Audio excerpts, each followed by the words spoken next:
Hi, everyone. Kinsey Schofield here, and I hope you are having the most fun, festive holiday season.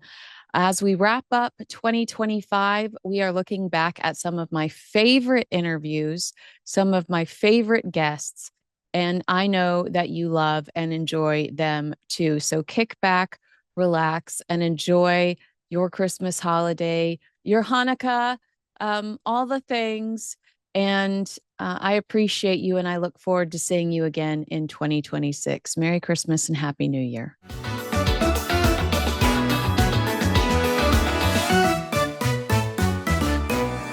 Hi, all. Welcome to Recollections May Vary, a royal recap. I'm Kinsey Schofield here with Maureen Callahan, the brand new host of The Nerve with Maureen Callahan.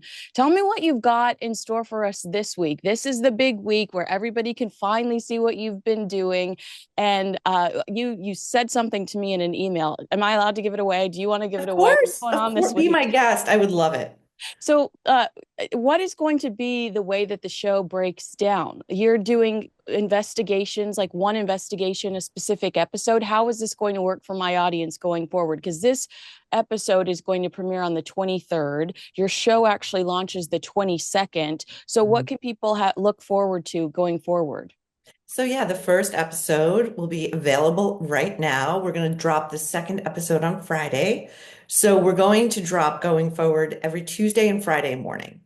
And each show will be about three or four different topics, and it really is going to depend on the news cycle. Mm. So, we're going to be doing celebrities, scandal, true crime, books, fashion, movies and streaming, everything you could possibly think of that's sort of in the mix. The first episode kicks off with what I think is really a banger of a deep dive on John Hamm, Uh-oh. who is running around town like Mr. Professionally Handsome and Charming and getting tongue baths from all of his pals over in the SNL crew, late night, what have you. And this guy has such a dark, disturbing secret. And it's one of those things that once you know about it, you'll never look at him the same way again. Oh my So gosh. I'm actually really excited to bring this conversation to the forefront. And that's sort of the whole core mission of the Nerve. We're going to be having the conversations that the mainstream media is either too afraid to have or just would rather ignore. Ooh, well, that's a great elevator pitch, but you're crushing my soul. John Hamm is like one of the few people that when I went through this really annoying phase, and I'm glad I'm over it, of insisting people call me Lady Kinsey Schofield because I bought like the smallest plot of land.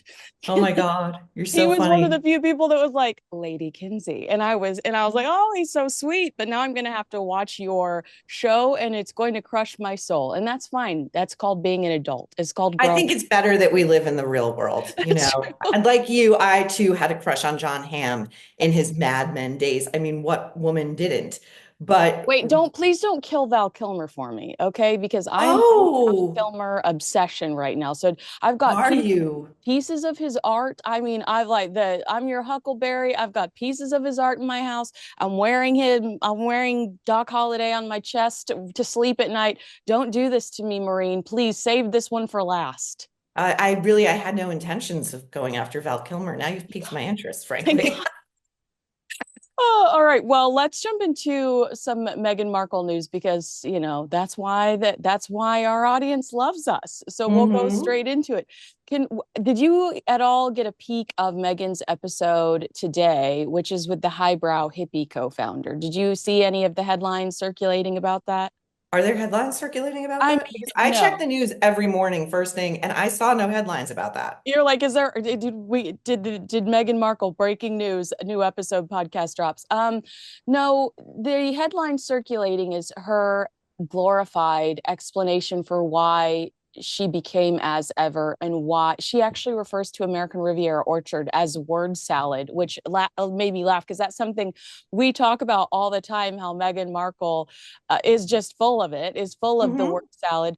But it gives you this sense that Meghan is really trying to use this podcast as a vehicle to justify her historically bad judgment and rewrite history.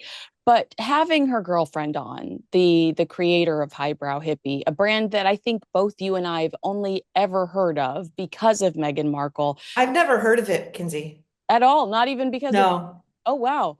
Well, I think to me it kind of justifies the stories that have been circulating that Megan is having a really hard time booking A-list guests or booking anybody relevant for her podcast. Have you heard anything similar just through gossip? And then we'll read some of the quotes that insiders have been whispering about Megan's difficulty to find legitimate podcast guests. Well, I think it's just obvious. When Camp Montecito wants us to know something, they do leak it. They leak profusely, even though they want their privacy. So, the Occam's razor, sort of the simplest explanation is the most likely. Episode one, I am sure her dream guest would have been Gwyneth Paltrow. That is a no-brainer. It's her neighbor in Montecito, one of the starriest of entrepreneurs. She's in that whole health and wellness and organic space. And I'm sure it was a no. Yeah. If she even got a response. And I'm trying to, I was thinking like Victoria Beckham, that's another one. You want the stars, you want to bring in the eyeballs and the ears and the listens and the likes. These people are clearly keeping a great distance from the toxicity. And when you look at the Netflix show, there is no you can see exactly why. You see how she treated Mindy Kaling Mm-hmm. in her fake kitchen, correcting her multiple times, sniping and microaggressing. Who would go near this? Yeah, right. Okay, so what I love this line that insiders say Meghan Markle is raging, that A-listers are keeping their distance. Raging is always a fun way to describe Meghan Markle. According to reports, the Duchess of Disappointment is facing an uphill battle in the general buzz for her new show, Confessions of a Female Founder. A media insider revealed she's dialed all the big names, like you said, likely calling people like Gwyneth. I imagine Jessica Alba, Kerry Washington, some of these people we've actually seen her vaguely engage with on social media. And no one's picking up the phone. And they also mentioned here there's no Taylor Swift, no Beyonce, not even Hailey Bieber. I feel like Hailey would do anything at this point to distract from the Justin headlines too. I feel like we might even see Hailey do that podcast if she were to be asked. When you're pitching female empowerment, that's a problem. It speaks volumes for her pulling power. She's not happy about her lack of appeal. It is a lack of appeal. And just to have a bunch of your friends on your podcast that just sit there and kiss your ass, that's not a good listening experience for anyone. None of it has anything to do with founding an actual business. It's all about fluffing Megan's ego, which needs inflating and reinflating on the hour, every hour on the hour. I was just thinking as you were speaking, like who else could have been like kind of an easy get? Any one of the Kardashians? Sure, that was a no. Reese Witherspoon. I would love to hear Reese from Witherspoon has said Witherspoon. no. I know that Reese Witherspoon had told her no for archetypes You because she do. loves Catherine. Amazing. That is a person who she sold the business she founded for like $1 billion. I love anybody who promotes reading as she does and has built a great brand on reading. That would be like so this is basically we are getting the baseline level of popularity among the A-list cohort that Megan so desperately wants to belong to. And I think that's why we keep hearing her refer to herself as Duchess or I'm Sussex now. It's this kind of insistence to herself and to her four audience members that she is important, she matters, she's Yeah. influential, and attention will be paid. Well, I'm glad you said that because I just read former Vanity Fair editor Tina Brown has made some more amusing observations about Meghan Markle that I imagine we will agree with, accusing her of being enormously shallow and claiming the reason she's launching so many new business ventures is because she's desperate for attention. And that's kind of how I felt when I read Tom Bower's new quotes about this crisis that Harry and Meghan are in to stay relevant. I thought, well, no wonder we're seeing these panic launches all, in a row. It's Meghan just, you're sensing her anxiety. She's so fearful of becoming irrelevant. And that's basically what Tina Brown said. She said her problem is that she is so ADD. She just never stops making announcements and never really follows through. She said this on the Mixed Signals podcast. I'm like, I'm going to do a cooking show. Now I'm going to be a podcaster. Oh, look at my beauty line. The beauty line hasn't dropped yet, but I imagine it will. I imagine she will punish us with it one day.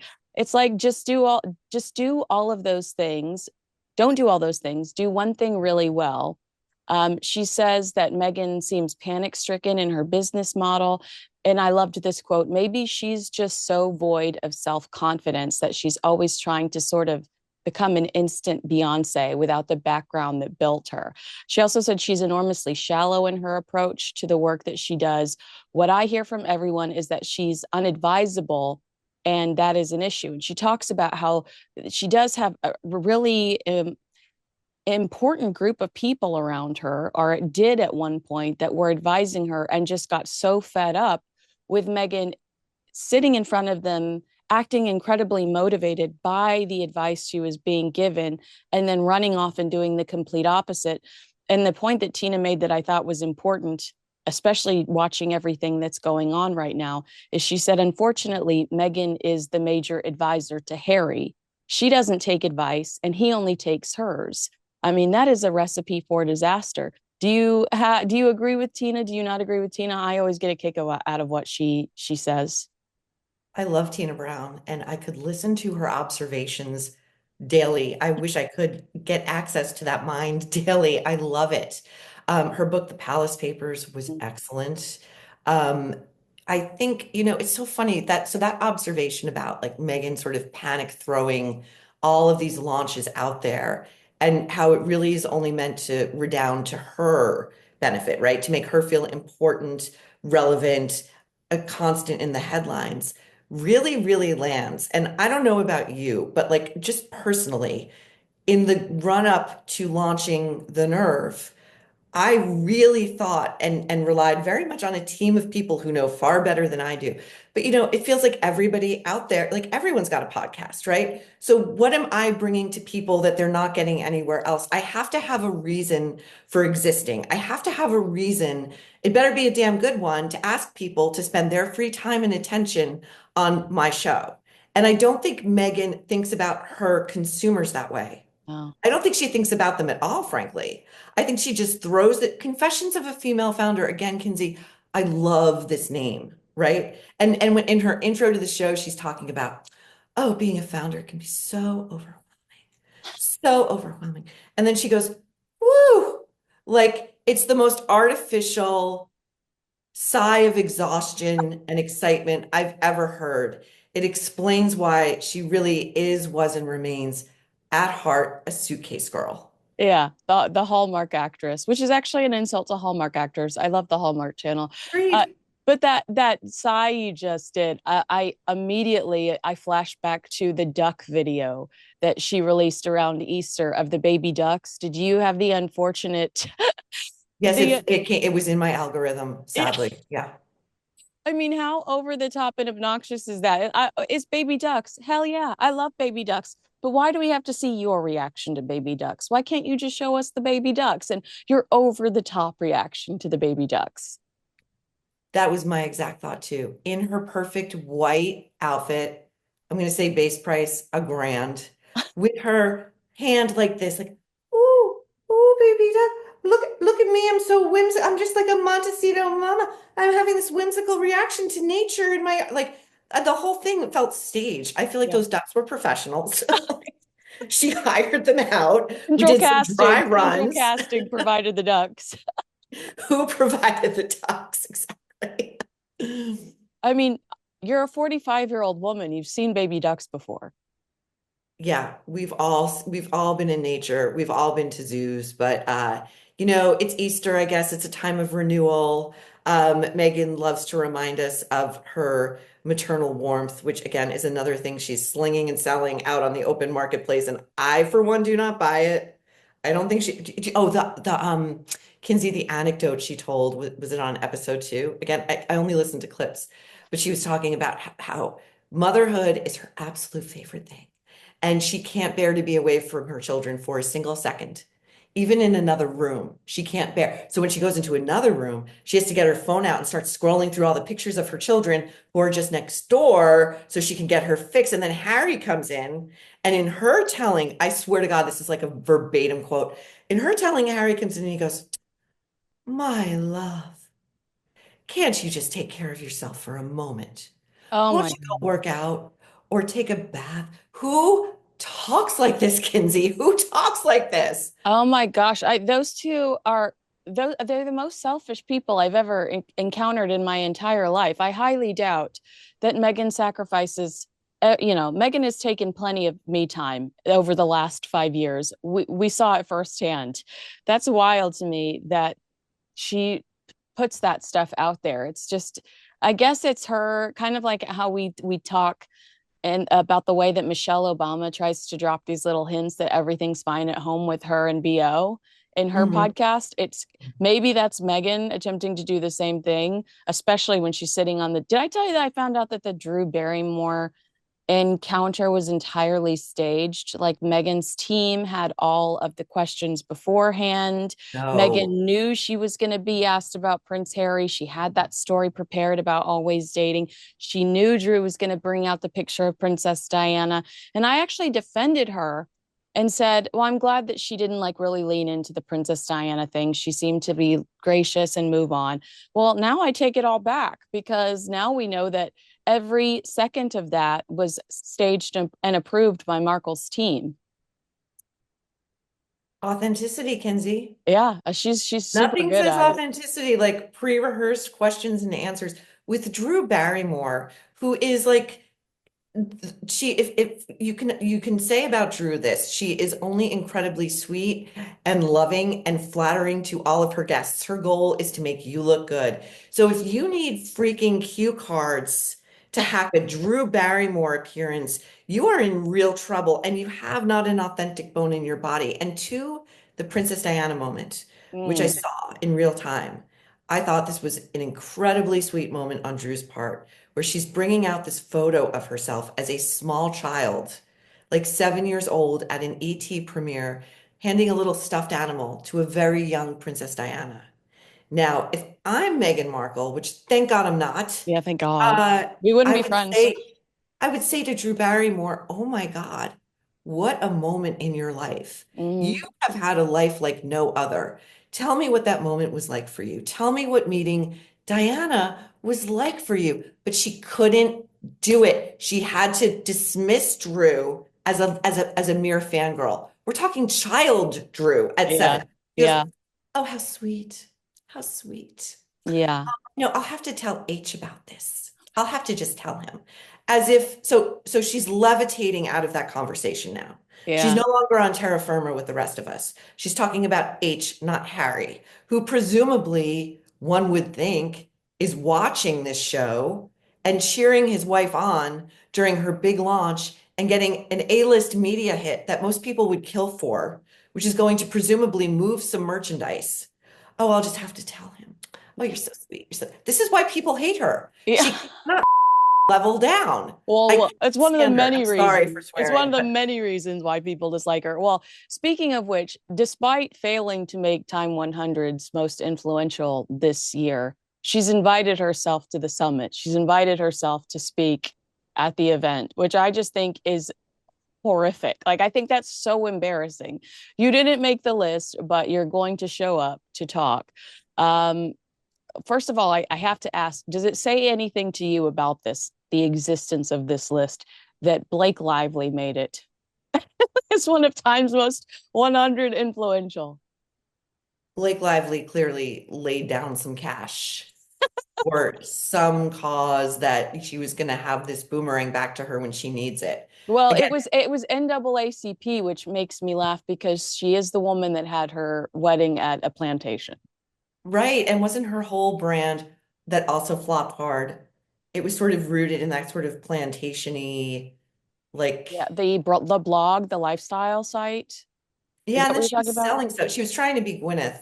Yeah. It didn't work. Again, she's highly unlikable. And there are a lot of parallels there between, like, if I'm Blake Lively, I'm just going to ground. Just don't show your face. Just let this ride itself out. as much as you possibly can. Meghan has no shame. So, she was in New York about a week ago. Privacy, privacy, privacy. She showed up to a Broadway show with a caravan of 4 security cars. Taylor Swift and Beyonce use 2 at most. Okay. Presidents and ex-presidents use less. But we have to alert the media to our presence. We're on Broadway. So she's going to probably roll up with like a ridiculous, grotesque caravan that's going to clog traffic up in New York.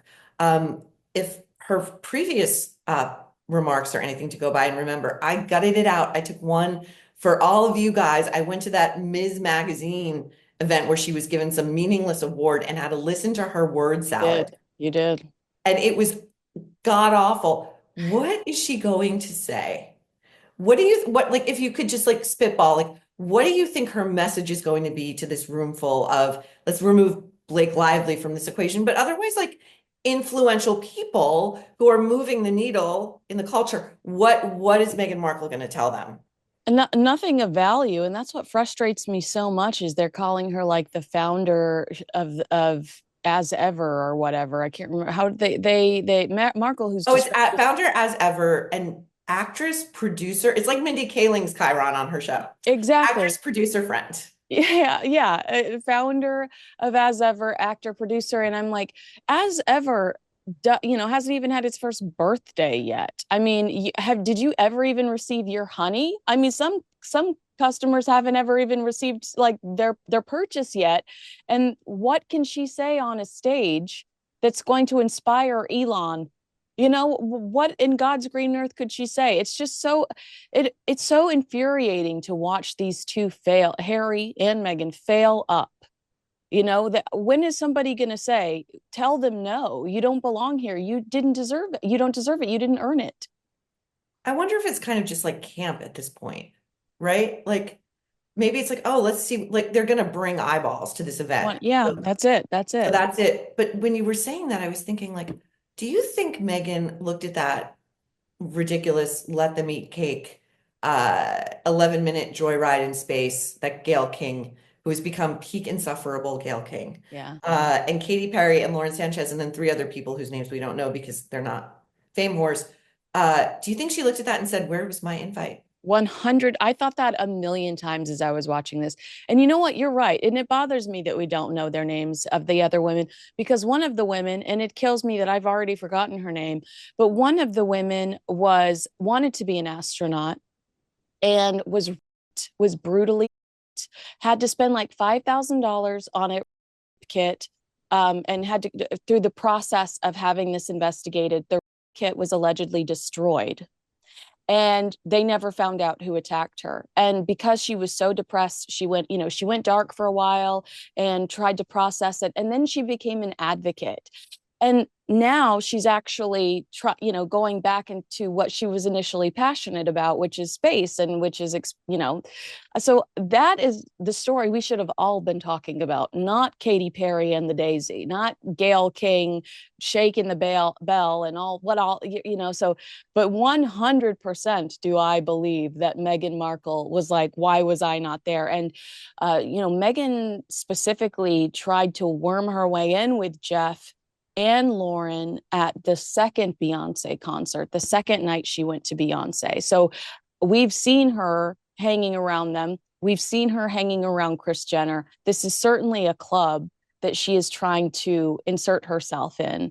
Um, yeah, I 100% agree with you. When I was watching that, I thought Meghan Markle would have done that in a heartbeat.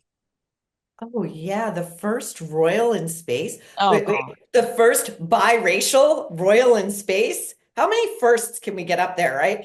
That's so funny about Jeff and Lauren Sanchez. So now I'm thinking, okay, Lauren made herself BFFs with Kris Jenner, which I mean tells you everything about this woman's priorities, whatever. But like Kris Jenner invites almost everybody to her annual Christmas party. Harry and Meghan's invite seems to be getting lost in the mail constantly. And I really think they set the tone and put their foot epically wrong when freshly out of Megxit, and they went to that premiere, and Harry went up to Bob Iger, head of Disney, and said, my wife does voiceover work. And you can see Bob Iger's wife, her face, she's like, what the actual F is Yeah, this is not the time. Guy's asking my husband for work at a premiere, and like Jay-Z and Beyonce are right next to him. It was like the gall, just the unmitigated like uncouthness of everything, the grabbiness and the grubbiness. It's like they are just so like it's just me, me, me. What can you do for me? They can't even play the game. Like it's a No. transactional town. Learn how to play the game a little bit. Hire a professional like coach to help you socialize. I think clearly Harry was never properly socialized. Yeah. Clearly. Yeah. And his wife, I mean, whatever toxic stew brewed up this particular brand of malignant narcissism, which is only going to get worse, not better. Yeah. I mean, you could study this in like psychology 101 for days, what created this kind of monster.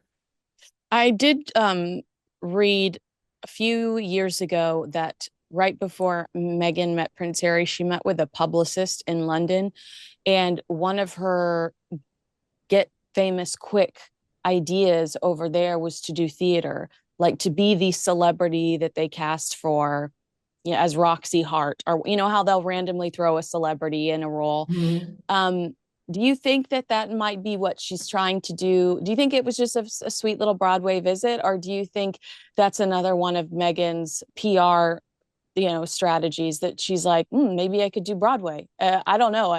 I think it's probably too much work for her at this point, but I do see that she's digging back into the 2014, 2015 strategy a lot lately when it comes to, you know, her professional path. You know, I think you're right that Broadway would be too much for her because the level of discipline it takes, to do 8 shows a week, and just the way you have to keep your body in like peak physical condition just to have the stamina. I mean, I recently saw Nicole Scherzinger, if I'm saying her name right, in Sunset Boulevard. Oh yeah. That is like an athletic performance. It is a power. She's incredible. And someone like Meghan Markle, she's not going to be able to hack that. She wants to swoop in to a recording studio and do a podcast with quote unquote friends of hers. And she's clearly done no prep work for it because listening to this thing is the audio equivalent or the audible equivalent of watching paint dry. You're like, what is the actual like the conversation is just formless.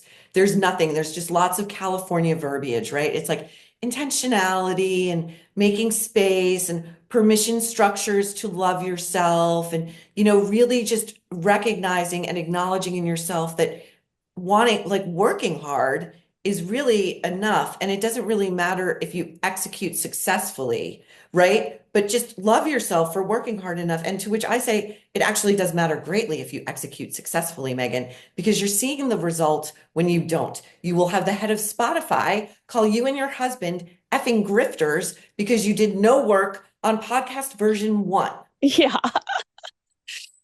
Did you see that? Well, no, because you didn't know that you haven't seen the comments yet. The comments around episode 3 are that we didn't find out about any of her physical ailments, that she didn't go into any of her medical history. And so the audience is like, Oh, oh my gosh, are you sure you're okay? Because we didn't hear about something that happened to you in the past. Isn't that a little odd that we're finding out so much medical information about Meghan Markle on the Confessions of a Female Founder podcast about how to become a billionaire?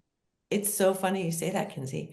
That's such a smart observation. We are missing a gynecological update on Meghan Markle's reproductive system. What will I do with myself? I don't know. I need the update.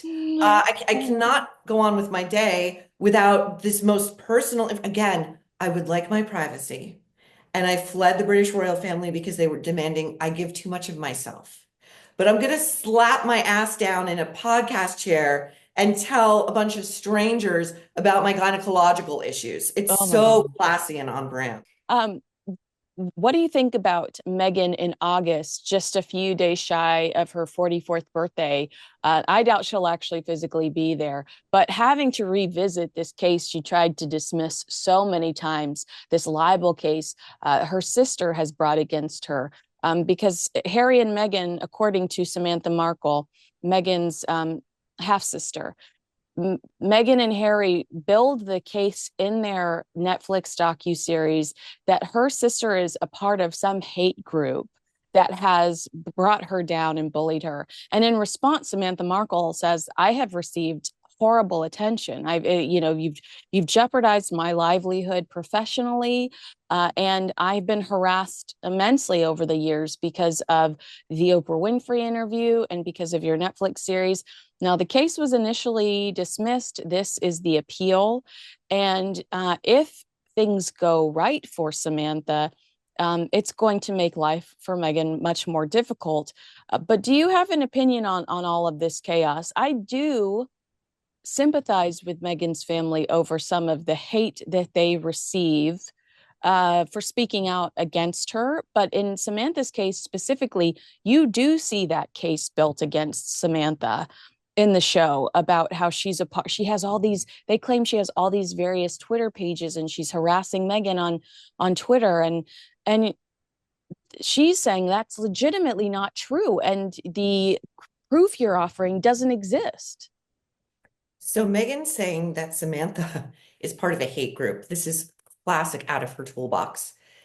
It's adjacent to racism, right? Mhm. What other kind of hate group would her white sister, half sister, belong to? Okay. So again, that to me says this case has a lot of legitimacy because, by the way, nothing but greater for these two who are so litigious. They will sue over an, a poorly chosen word. They will freaking sue your ass into oblivion. I love that Meghan Markle is being tied up financially, psychologically, emotionally in this lawsuit that her sister won't drop.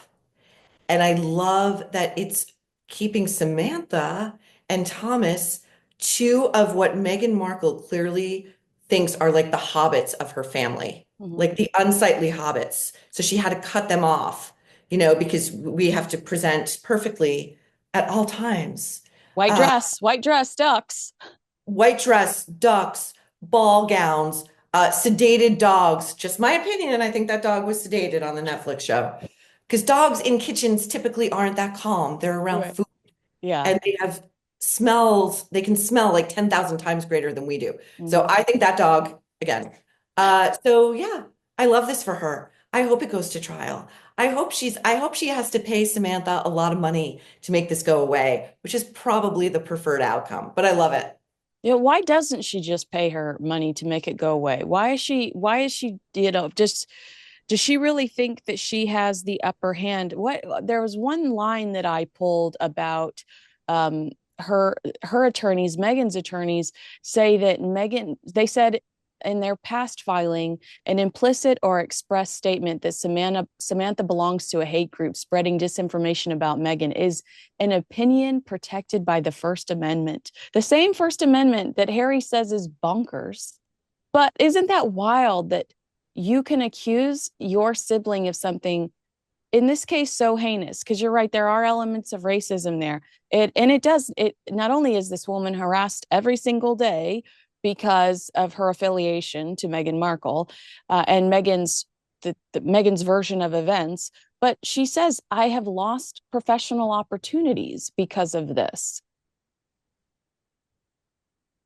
Megan is she's just the worst. She's just the freaking worst. And I do think she will never pay Samantha money to make this go away unless and until it really becomes far too problematic for her, because really what this also does for Megan is it gives her that supply that she loves, which feeds the victimhood slash martyr narrative. Oh my God, even my own blood is coming after me just because I'm so great. I'm so What am I to popular. do? Hide my greatness so that my sibling doesn't like come after me in a lot, like that's her freaking weird, perverse, self-deluded thinking. Yeah. That's what I think that's what's animating her. So I think she's kind of probably getting off on it. Oh, you're right. I agree with you. Well, I'm so excited to watch The Nerve. I can watch it on YouTube, right? Or can I just, Yeah, yeah, okay, you can watch it good. on YouTube and you can get it wherever you get your podcasts. Well, I'm so excited.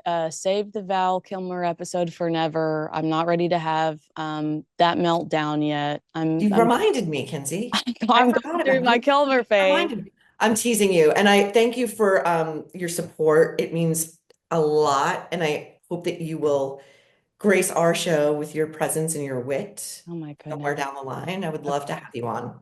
Of course.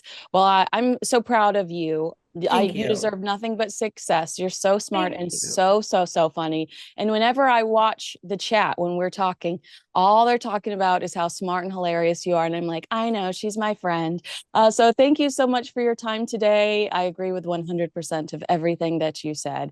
And Likewise, I look and forward to thank talking to you again you. soon. Yeah. All right. All right. Agree with us, disagree with us. I know you agree with us, though. Let us know in the comments below. Make sure you like, subscribe, and share this video with a friend. And make sure you subscribe to The Nerve with Maureen Callahan. And if you can't, if you're not, if you're like on a walk, if you're jogging, if you're in the car, you can listen to it in podcast form too. There's so many ways you can connect with Maureen now. We're so lucky. And I will talk to you guys very soon. Bye, guys.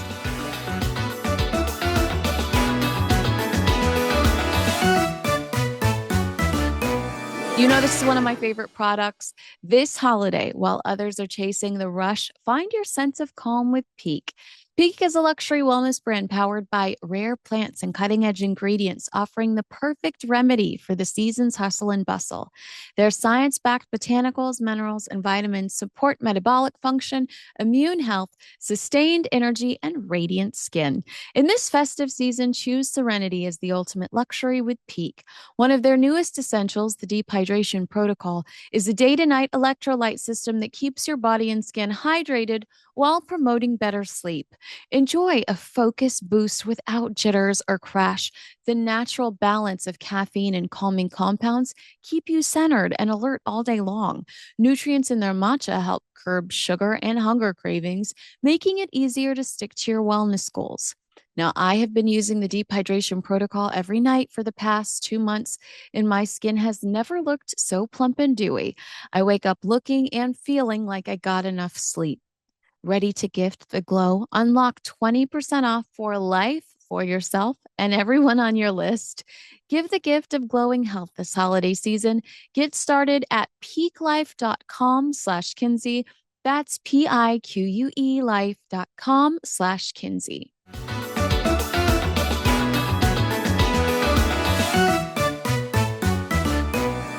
Hi, all. Welcome to Recollections, may vary, a royal recap. I'm Kinsey Schofield here with Maureen Callahan, host of The Nerve with Maureen Callahan. Maureen, what are you doing this week? What can we look forward to this week on The Nerve? Oh, well, in the episode that dropped on Tuesday morning, I surgically took apart one scourge known as Bill Maher, Oh, who went on his HBO show on Friday night to use the Diddy trial to talk about how abused women have only themselves to blame. And, they're probably just trying to get like fame or money or something like that. So they're happily sort of taking these beatings and then turning like I could not make this shit up. So we took him and the premiere episode, among other things, of And Just Like That, which was a horror show. Then we take that apart too. oh my gosh, the truth. Saw you with Bill from Brooklyn talking about Val Kilmer. It really meant, I felt my heart Oh, you felt melted. seen. Did you feel like, seen? I mean, I have I'm Your Huckleberry, and it is top of my list to get to. I love that. So we're just talking about books. I'm reading a book, Once Upon a Time, about Carolyn Bessette Kennedy right now. You mention Carolyn in your book a lot, but you're not in your Kennedy book. You're definitely sympathetic towards her, and you talk about how the Kennedys kind of bullied her family after her death, right? And ask Oh, not. yes. Oh, they were brutal to the family. I mean, again, this mother, Anne Freeman, who lost two of her three daughters. So Carolyn and her sister Lauren, who was only about a year older and was a twin. So the Yeah. surviving sibling is also a twin. She was called to this meeting with who she thought was going to be Caroline Kennedy, and Caroline couldn't or wouldn't be bothered to go. So she sends her husband Ed, who hated Carolyn. I think probably wanted to have sex with Carolyn and felt very beta male about the whole thing. And this guy, according to Robert F. Kennedy's diaries, which I've seen, the New York Post published them, I will never forget these words: bullied, bullied, bullied, the shattered, grieving mother. And the Carolyn that existed in the book you're talking about, Once Upon a Fairy Tale, is Oh, that wait, what it's I called? think you're right. Let me look. Let me confirm. Let me open up this thing. I'm only like 20 hours into this very long audio book. Ooh. Um, it's Once Upon a Time, and it is by Elizabeth Beller. So I tried to read that because that book came out a couple of Around months before yours. Ask Not, Yeah. right? And I was interested to see her Carolyn is faultless. Like she's I think she's coming at it from far too much of a place, frankly, of fandom. You really have to like writing Ask Not, I'm clearly a fan of Jacqueline Kennedy, but I really, really tried to get below the sediment there in ways other biographers hadn't. Wait, by the way, have Say you heard that she did not like Princess Diana, Jackie O? Have you heard that too? What I heard is that when she was working at it was either Doubleday or Viking, she went her fourth incarnation was as a book publisher. Much like Meghan Markle's trying to reincarnate and reincarnate. Jackie O did it first and did it best, okay? Yeah. She was the real deal. And she understood that she was a passport and she had entry into all of these worlds and access to all of these people that these publishers wanted to court in hopes that they would write a memoir, Princess Diana being one of them. I think Jackie knew there wasn't a lot of depth there, and she didn't think, it's a short life. Diana was maybe in her mid 30s, but she got on the plane and Diana turned her down. Well, so what I heard is that Jackie did not appreciate the way that Diana complained about her life. Having lost her husband, having been through so much trauma, Jackie was always stiff upper lip, look graceful, focus on, the positive, and Mhm. just raise your children to be good humans.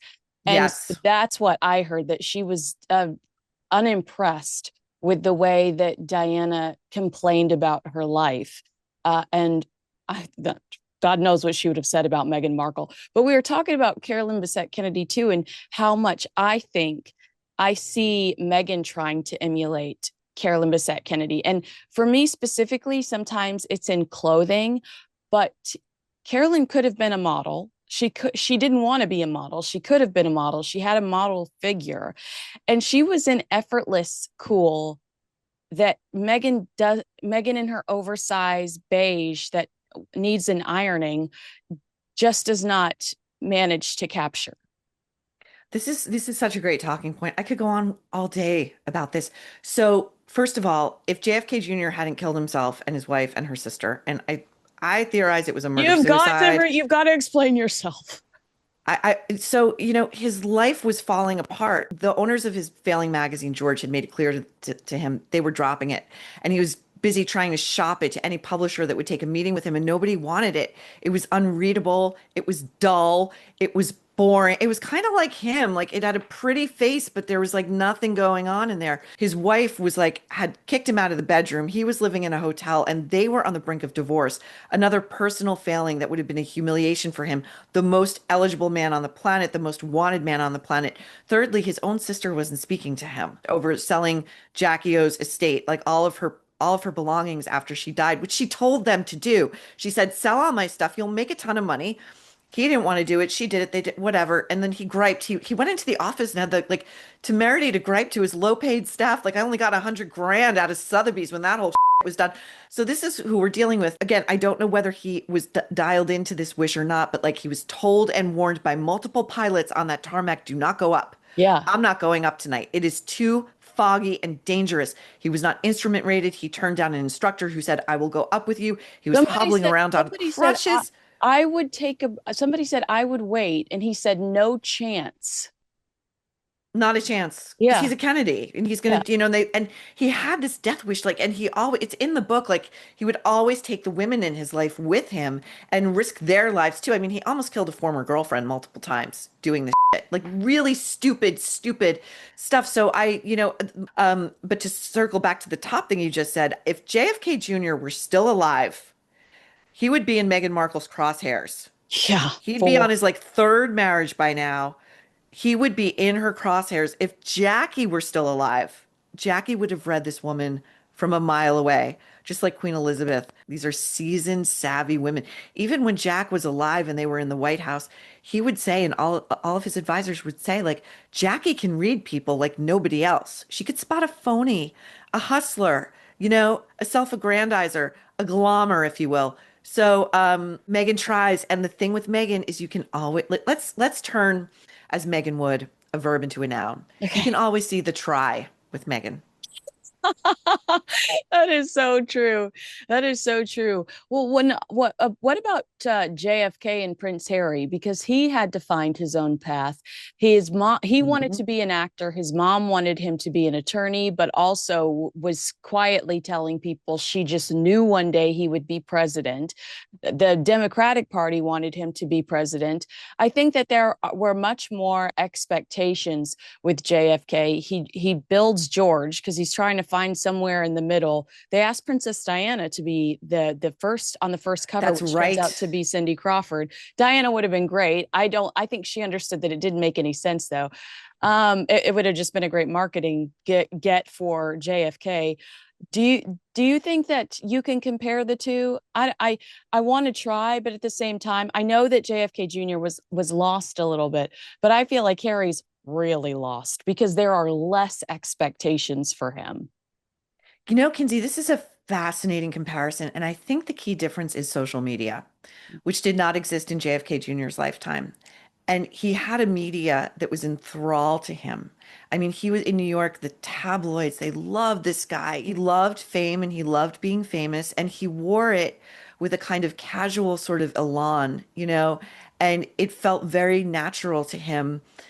He was often talked about as a future president, and God help us had he been, because again, like Harry, there's not a lot going on between those ears. So JFK Jr., was able to keep up until his death. I do think this was a precipitating factor in his untimely death. Like he knew deep down, like he didn't have a lot of substance. He didn't have a lot of intellect. He didn't really have a great sense of humor. He was just this sort of indulged, entitled, overgrown kind of brat. His best friends would be like, that's the deal. You want to hang with him? You got to indulge everything. He never heard the word no, Ugh. and there are a lot of similarities with Harry. The difference being now with social media and these sort of unmediated parasocial relationships we now have with celebrities, we can see a lot more behind the veneer. They had constructed such a well-oiled, like professional and personal artifice for him.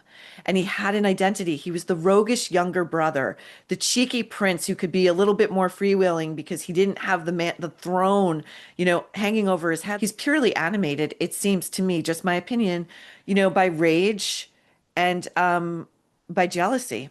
Yeah, I agree with you. Uh, there's also the fact that I mean, I think if social media would have existed at the time, I wonder if JFK Jr.'s star would have fizzled a little bit because we've seen that shift in like now it's not movie star, TV star, political star. Now it's just like influencer. I mean, 3 million people might know who this person is, but I don't. I cannot Right. recognize that person at Coachella. So I wonder if Right. social media would have dimmed that light a little bit. And with Harry and Meghan, I think it's elevated them, but I know that that they're discouraged by the comments that they see their critics say online because God knows that's their place that they sit and stew. I'm sure that they did not like some of my comments this week about the Daily Mail report that Prince Harry approached Earl Spencer, Princess Diana's brother, at his Althorpe estate when I think it was probably the last time he visited the UK, we suspect, because I do know he went to visit his mother's grave, and Hmm. said, "What do you think about me taking on the last name Spencer?" Now everybody's like, this is the ultimate swipe at his family. I think it's more than that. I think it's this obsession Harry and Meghan have with being compared to Princess Diana. They Hmm. see that this is an opportunity for them to monetize her popularity and everybody's love for her, which is just not going to go away. I'm loath to always blame the woman in these scenarios as sort of the the animating factor, but here I think it was Meghan. I think this was her idea. I don't think Harry generates many original ideas. We're dealing with like a 10-year-old. Yeah. Uh, and I think it was her idea because I think was it you who said this? I think in an email to me, it's sort of like then the daughter Lilibet becomes Lilibet Diana Spencer. Yeah. And now we're getting into the part of the alien movie where the alien subsumes the host. And Megan is trying to subsume the dead host that is Princess Diana. It's so gross. It's so gross. And she says, I never Googled him. I don't know anything about the family. But if you talk to Andrew Morton, he talked to friends of Meghan who said his book, Diana, Her True Story, was on Meghan's bookshelf when she was a little girl. If you're telling me that wasn't Meghan Markle's Bible, and that Meghan Markle, as we have heard, had a vision board. And Harry was allegedly on it. Now, if you go into other corners of like Reddit, there is a lot of theorizing that she really was using Harry as a Trojan horse to get to William, Mm. and that she thought that with her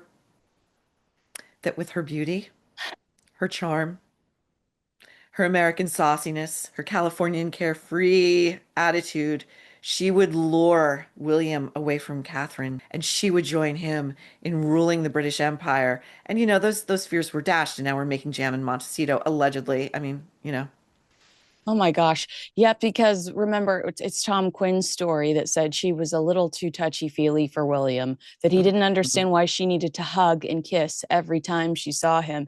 And even courtiers were like, there were rumors that the courtiers were like, wow, she's awfully affectionate towards Prince William. And it was ticking Prince Harry off. So I can see that too. And, another thing is, of course, Earl Spencer discourages this and says there's too many legal loopholes you're going to have to jump through if you try to do this.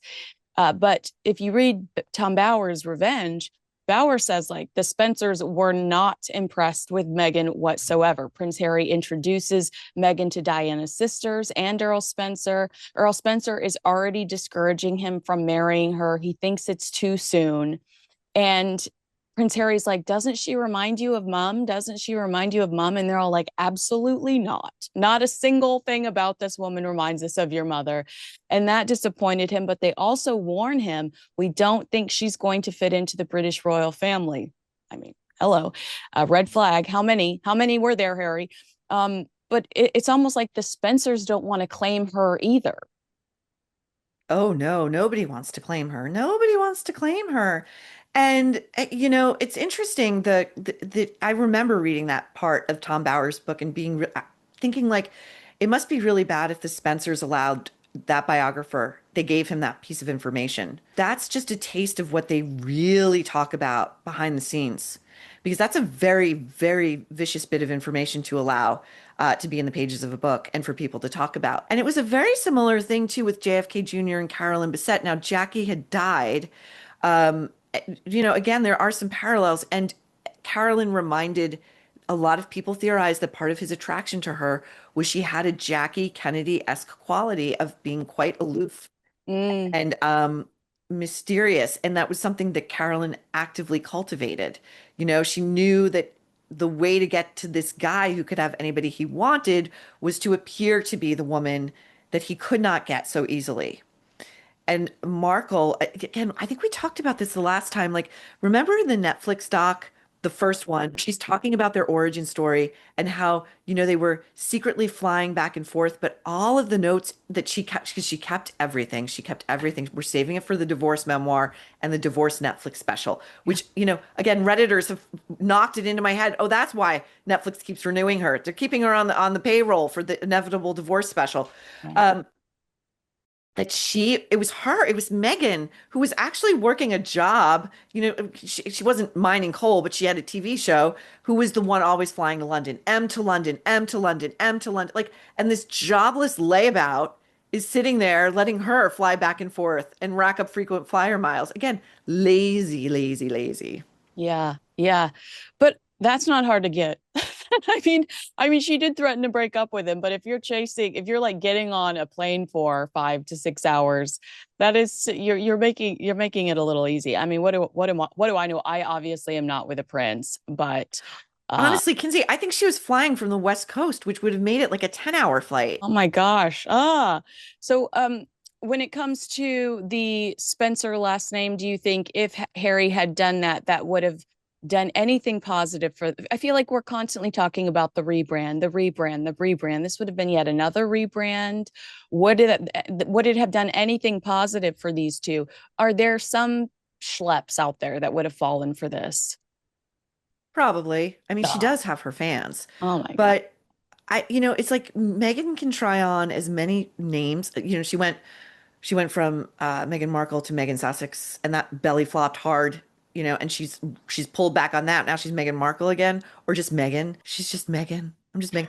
By the way, you and I'm just dying to talk to you about this on your show because the first episode of that podcast, which was a really, really difficult listen, you could see they call them ad reads, which are like the host reading the ad, which pays the podcast more money. You get more money in ad revenue. You could tell these ads were written for Megan to read aloud. It was like something like Jenny Kane or these brands that she's always making sure she's photographed in and we know how much money she's spending. And they were written in the first person. They were using the pronoun I.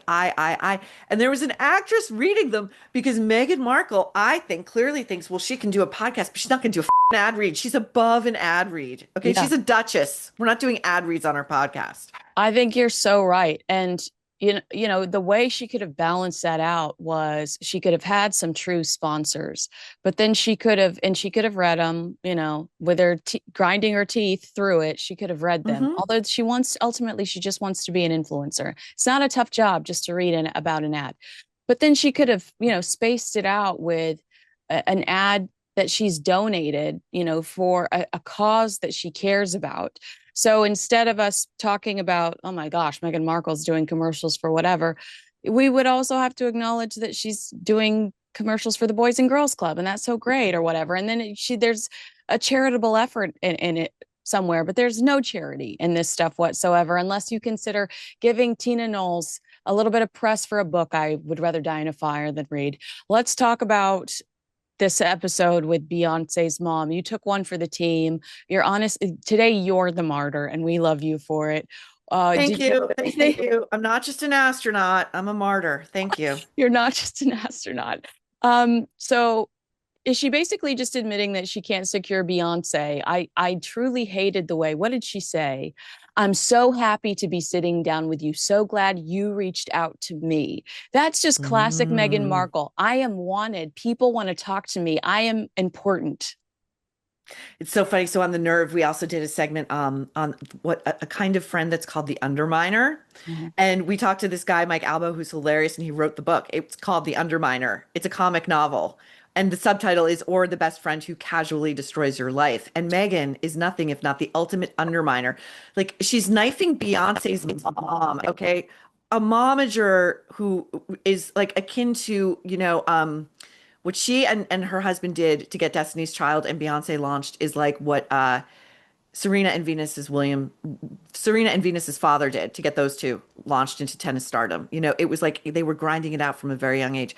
But Megan's going to sit there, who on her Instagram post from like a couple of weeks ago was like, thanks to Beyonce and her team for a great night at a show. I'm wearing denim, by the way, in homage to Cowboy Carter, Oh, because thank I you. knew we were talking about this. Yeah. So, she's implying that Beyonce hooked her up with like VIP seats and the like, and there's no evidence. She Yeah. she was not hosted by Beyonce. There are no pictures backstage. There's no, grinning madly from a VIP booth. Nothing, Yeah. nothing. So she's But got. she does do a shout out to Beyonce's publicist, who I guess is there with Tina.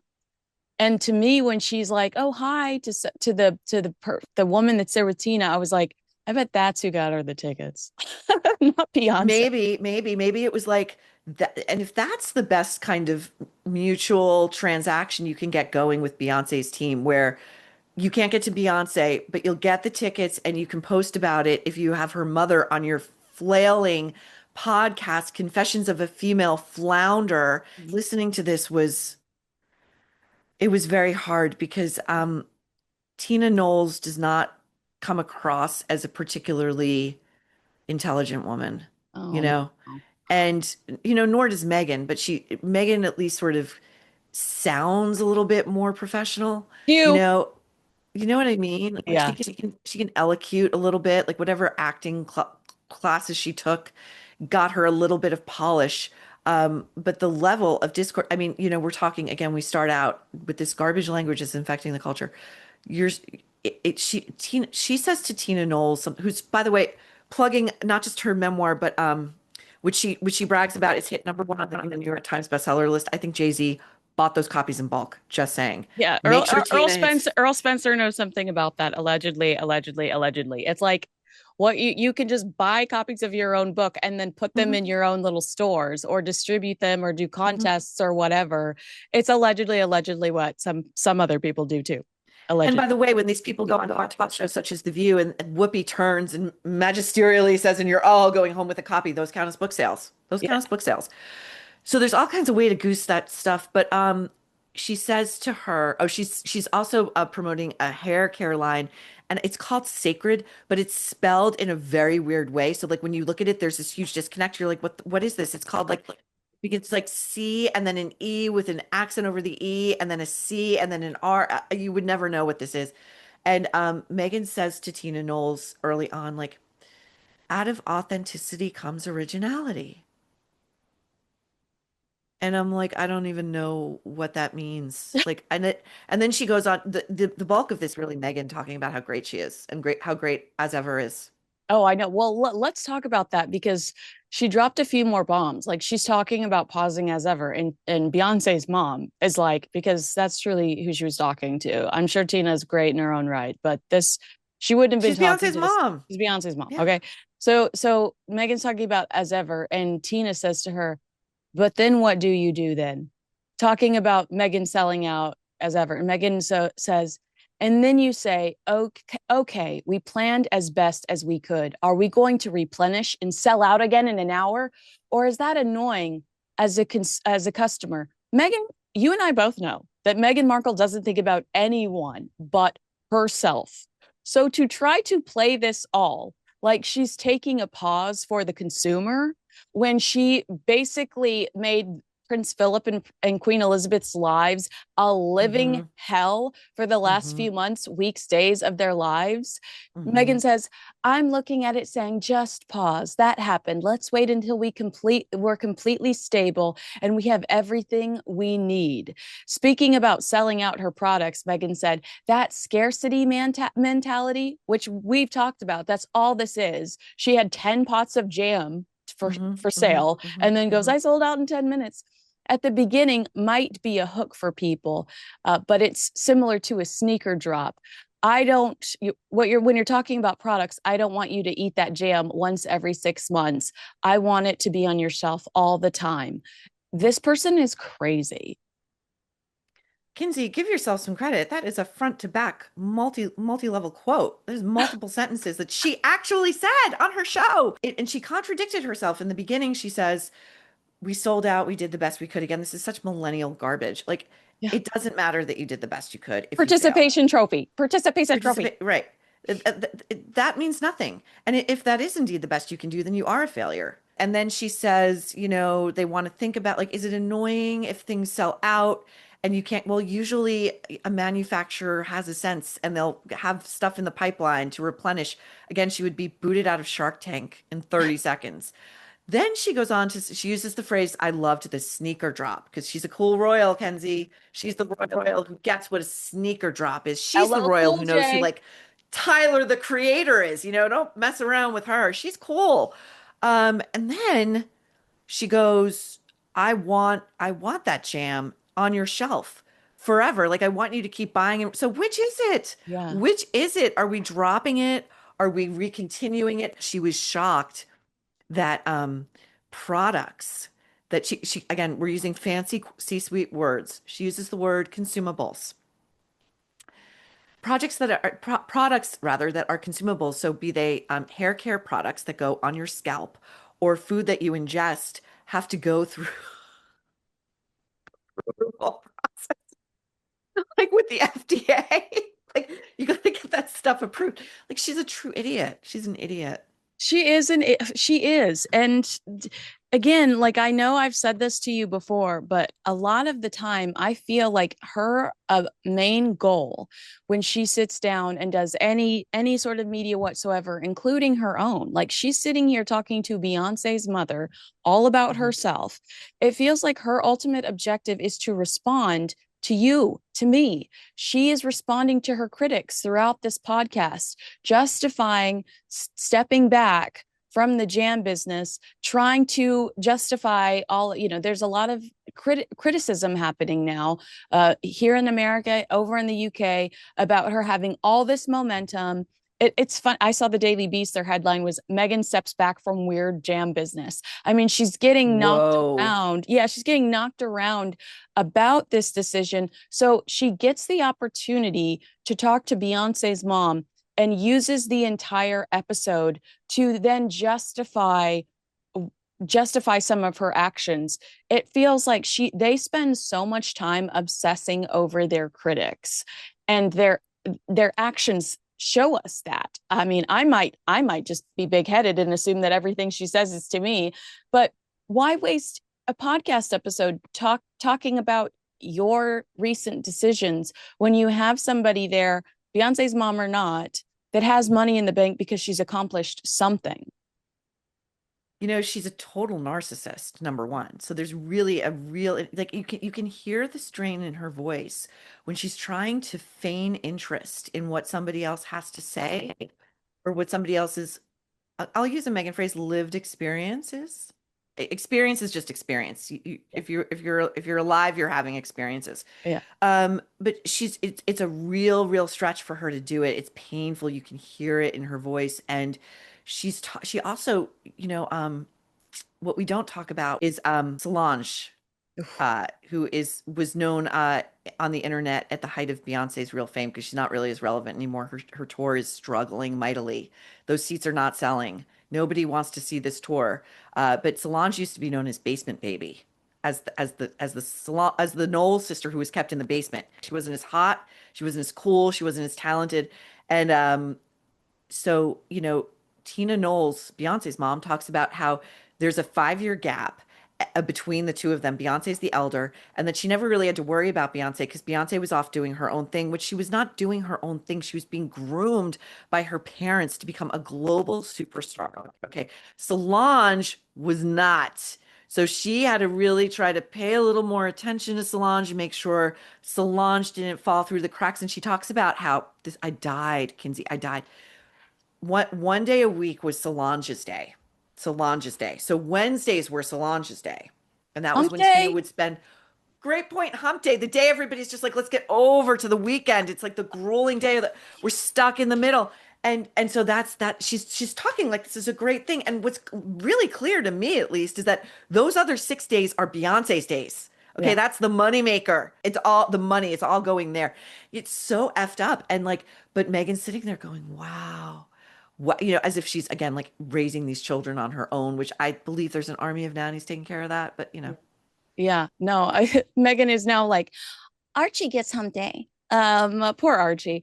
yeah. Let's talk about this Brooke Shields revelation on this is India's podcast, a lady, Pamela Mountbatten. She was the lady in Mm. waiting to Queen Elizabeth II, and her father. So it's India Hicks. Her father is the late interior designer David Hicks. India is beautiful. I've seen her elsewhere. This is the first podcast episode I've listened to, though. She's very proud of her parents' history, and I see her in documentaries sometimes talking about it. So she's got Brooke Shields on the show, and it's hilarious to me because to me it justifies a lot of our criticism. Brooke is talking about how she interrupted Megan during their South by Southwest panel last year because she just needed to lighten the mood. And Brooke says Megan starts telling a story about how when she was 11, and she keeps saying, well, when I was 11, I saw this commercial and they were talking about washing dishes, and only soap for washing dishes was for women. By the way, you're going to have to retire that story if you are going to brand yourself around a show where you spend the majority of your time in the damn kitchen. Okay, Meghan Markle. So Brooke says, and she said, I didn't think only women washed the dishes. It wasn't fair. So I wrote the company and I was like, I was 11. I wrote my first letter when I was 11. And she kept saying she was 11. She wrote to the company. They changed the text, they changed the commercial. And at one point, Brooke said she couldn't resist breaking the tension in the room because we've all heard the damn story by now. Even everybody sitting in Austin, Texas has heard Megan's dish soap story. And she says, excuse me, I'm so sorry. I've got to interrupt you there for 1 minute. She said, I was trying not to be rude, but I just wanted to be funny because it was so serious. I just wanted to give everybody here some context as to how we're different. I said, well, when I was 11, I was playing a prostitute and the place went insane. You and I have talked so much about Meghan is beautiful and she married Prince Harry, but Meghan is not box office. Meghan does not know how to entertain. Meghan is not necessarily funny. She's not necessarily interesting. And there's not really anything special about her other than the fact that she found a prince willing to marry her. And Brooke Shields isn't saying that, but I hear that in this story. Like, I had to interrupt. I had to bring some joy. I had to, oh, I'm sorry, Megan ruined that word for all of us. But she's just saying, like, I had to interrupt and I had to bring some personality to and some authenticity because we've heard this story. And it's like, doesn't it prove to you Megan doesn't Megan doesn't know entertainment. She doesn't know Hollywood and she doesn't know how to get, first of all, to get a sense for what the audience wants and then give that to them. There's so much here. First of all, that story is not fully true. That was a class project. This Yeah. was not an auto-generated idea out of the genius mind of one 11-year-old Meghan freaking Markle, who I think was probably going by Rachel back then, her birth Yeah. name, her government name. So then she tells this story front to back with all the details. We are all collectively bored to tears with this. Give us something else, but she doesn't really have anything else because, as you said, she's not that interesting. I heard this story and I thought, Brooke Shields, as far as celebrities go, seems pretty likable. I watched that documentary about her, and it was produced by her friend, so it was very lovingly done, George Stephanopoulos and his wife Allie. But that chief survived and is intact and has a sense of humor and can crack a joke like that because she was sexualized from a lot younger than 11 Mm-hmm. by a stage mother who makes Tina Knowles look like a day in the park. I'm not saying Tina Knowles, you know what I mean? But Yeah. you get to be Yeah. Beyonce. Sacrifices were made. Um, so yeah, and she tells this joke, and you just know that Megan was seething with rage, like seething, because it's funny, it's self-deprecating, it livened the crowd right out of their collective coma. Self-deprecation is one of the most winning qualities someone can exhibit. If you can make fun of yourself, it shows you have a very healthy ego and you can move about in the world without needing, a bubble around you at all times, which she frankly does. And she must have been feeling the energy. We all really realized how much an audience matters during COVID. When we would watch these sporting events without a crowd or performances without a crowd, and you realize what a significant amount of energy a crowd brings to a room and that athletes feed off of or performers feed off of. And you know that Megan had to be feeling that audience losing interest rapidly, like free falling, like Tom Cruise out of a plane. Just they're done. They don't want to hear it. They're bored. She's got nothing else. And it always astonishes me because she's like Kamala Harris in this way. I'm not trying to politicize it, but it's like you have so much money and access that you could pay writers to come in and write jokes for you and write anecdotes and workshop that stuff and polish it and then rehearse it so that you can at least seem like a human being. She doesn't want to do it. She knows everything.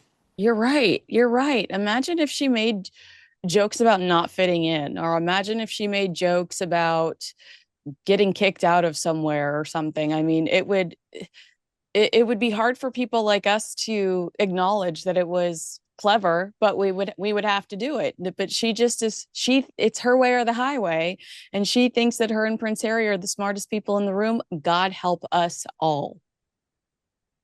Agreed. I think back to Daniel, episode 1 of With Love, Megan, who frankly almost cowered in fear when her back was turned and he dared to take a tiny taste of something before and she whipped around and you could see the fear in his eyes and you could see her immediately go, I have to pretend to be playful. Like that was a fun moment. Like that's a moment between friends and not like I'm gonna take you out to the woodshed and you're gonna lose a limb for daring to screw up my perfect kitchen. I mean, we're getting season three, and I'm dying to know who she's submitted asks to. We talked last week, you had that great scoop about Dolly Parton saying no. Chrissy Teigen, that great bully, that other bully, is in season two, whatever they're calling season two. It's really season one, Yeah. part B. But yeah, who's she gonna get? I mean, I'm sitting here, I'm truly at a loss thinking you are so right. How does she not have somebody that just writes little quips for her? I mean, I've done reality. I did reality with Diddy. I remember they handed me a piece of paper, and because Diddy specifically had like 20 different names, I had to say, we're really excited for P. Diddy to come to the party tonight. We're really excited for Diddy to come to the party tonight. We're really excited for Sean to come to the party tonight because we didn't know at the time that they actually edited this what he was going to go by. But they would hand you something, and you like during the confessional or the confessional shot where it's just you and the camera, and then they would be like, here, we wrote this joke for you, say this clever thing. And I don't know, it'd be something about 50 Cent or the card not wanting to upset Khloe Kardashian because we're throwing parties for all these people. And that is the way that it normally works. Or I remember recording a joke for an E special. And then when I went back and watched the E special, Melissa Rivers delivered that joke. Hmm. That's the way that this stuff works. They could, Netflix, you could make Megan more, likable. You could make Megan likable. I do think that at the end of the day, though, she runs the show. And if that's not her idea, she's not willing to do that. But that is exactly what that show is missing. Even if it doesn't look like it fits into the scene, they could do a close up shot of her saying something that is at even remotely interesting or funny, and that would make the show better. But because it all is her, it's so cringe. There's no personality whatsoever. There are no light moments. It's just so forced and painful. You're so right about all that stuff. You can tell on reality shows, especially when it's a great reality star doesn't necessarily have to be smart, and sometimes it's better off if they're not. But you can tell when they make a particularly witty observation or say something genuinely funny that was scripted for them. I think that it's a true art form. Being a great reality star is a true art form. And to that point, Kinsey, I'm just curious because I don't think we've ever talked about that. When did you do that show with Diddy, and how did you find him to be? I did it when I was 23, and I'm 40 now, so it's Okay. quite a long time ago. And I was terrified of him, but he had that making the band persona where it was like, Yes. disappoint Diddy, don't, he had very high expectations, very unrealistic expectations. I was chosen along with my friend Brett to throw this party for him in Cabo San Lucas. He flew a bunch of friends out. This was for Ciroc vodka, and the party was on a beach. Of course, that just adds a million more problems of getting tables right on the beach, Hmm. erecting a tent. I remember we had a band didn't show up, and I had to tell him, and I was just terrified of telling him that the band didn't show up. But then I made sure the DJ was playing Earth, Wind, and Fire while I told him so he would be in a good mood because who doesn't like Earth, Wind, and Fire? So Um, smart. but I was scared of him, but and I remember my ultimate objective, the show was because you were trying to win a job full time planning celebrity events. But I was hoping that he would love me and give me a full time job. And now watching this trial, oh Yeah. my, be careful what you wish for. I am so glad because I remember also Nick Cannon, the producers were begging Nick Cannon to offer me a job because the producers all loved me and I lost. I didn't win.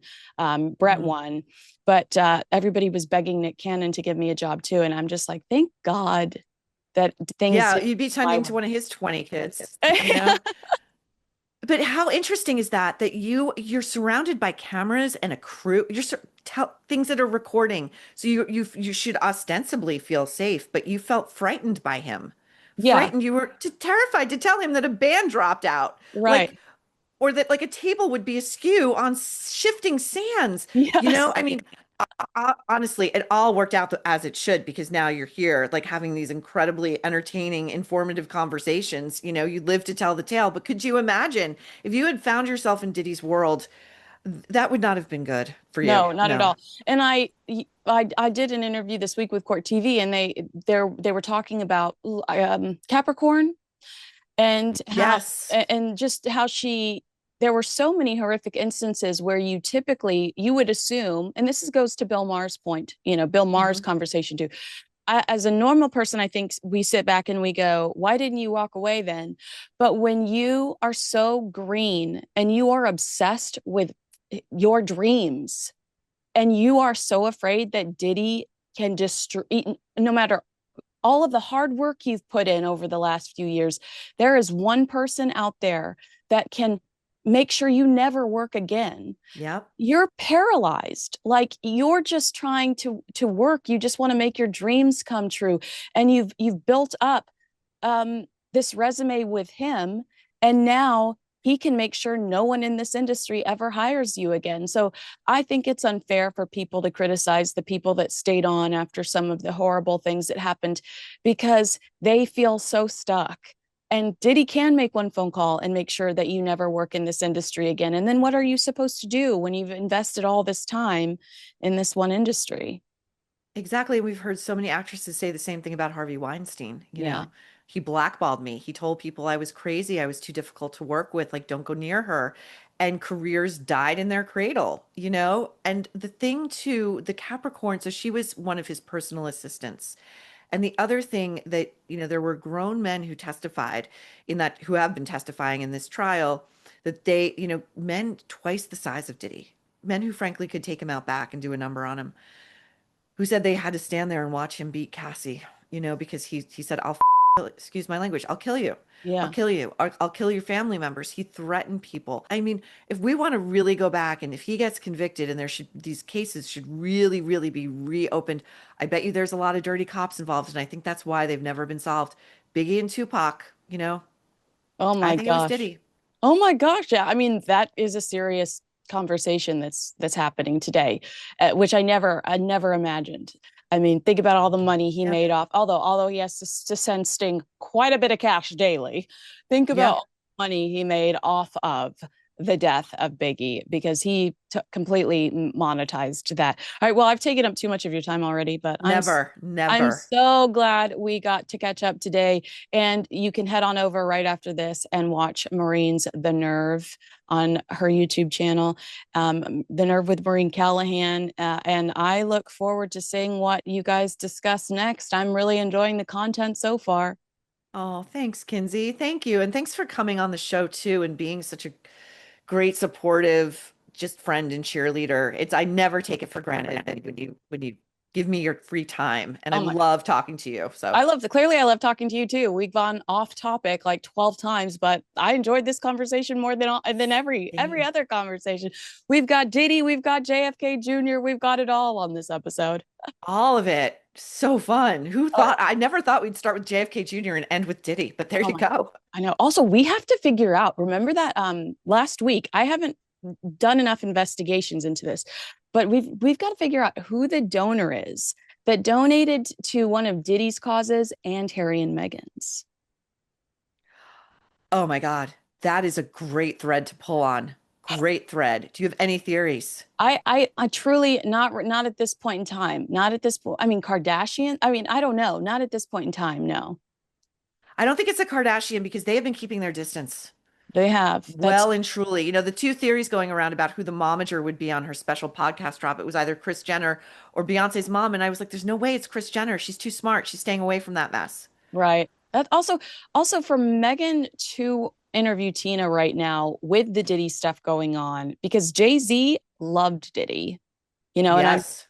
that to They were me like was this. that was also strange to me that Megan would welcome that kind of attention, but she's smarter She than just that. pretends inconvenient things. She just pretends they don't exist. It's people go through life like that to a point and then they hit a brick wall. Never complain, never explain, only when it's convenient to you. But judge the royal family when they do it, when it's related to you. All right, agree with us, disagree with us. Let us know in the comments below. Make sure you like, subscribe, and share this conversation with a friend. Thanks so much, Maureen Callahan. I love you. Love you too, Kinsey. Thanks again.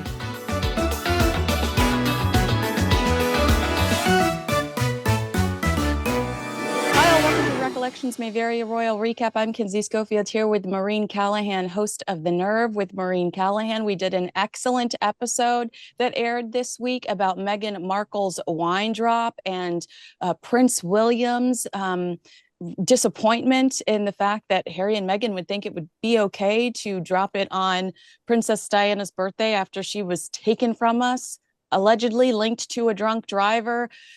You've got the best show on the internet right now, Maureen. I bow to you. Oh my God, Kinsey. Well, that's high praise coming from you. We're a very new show.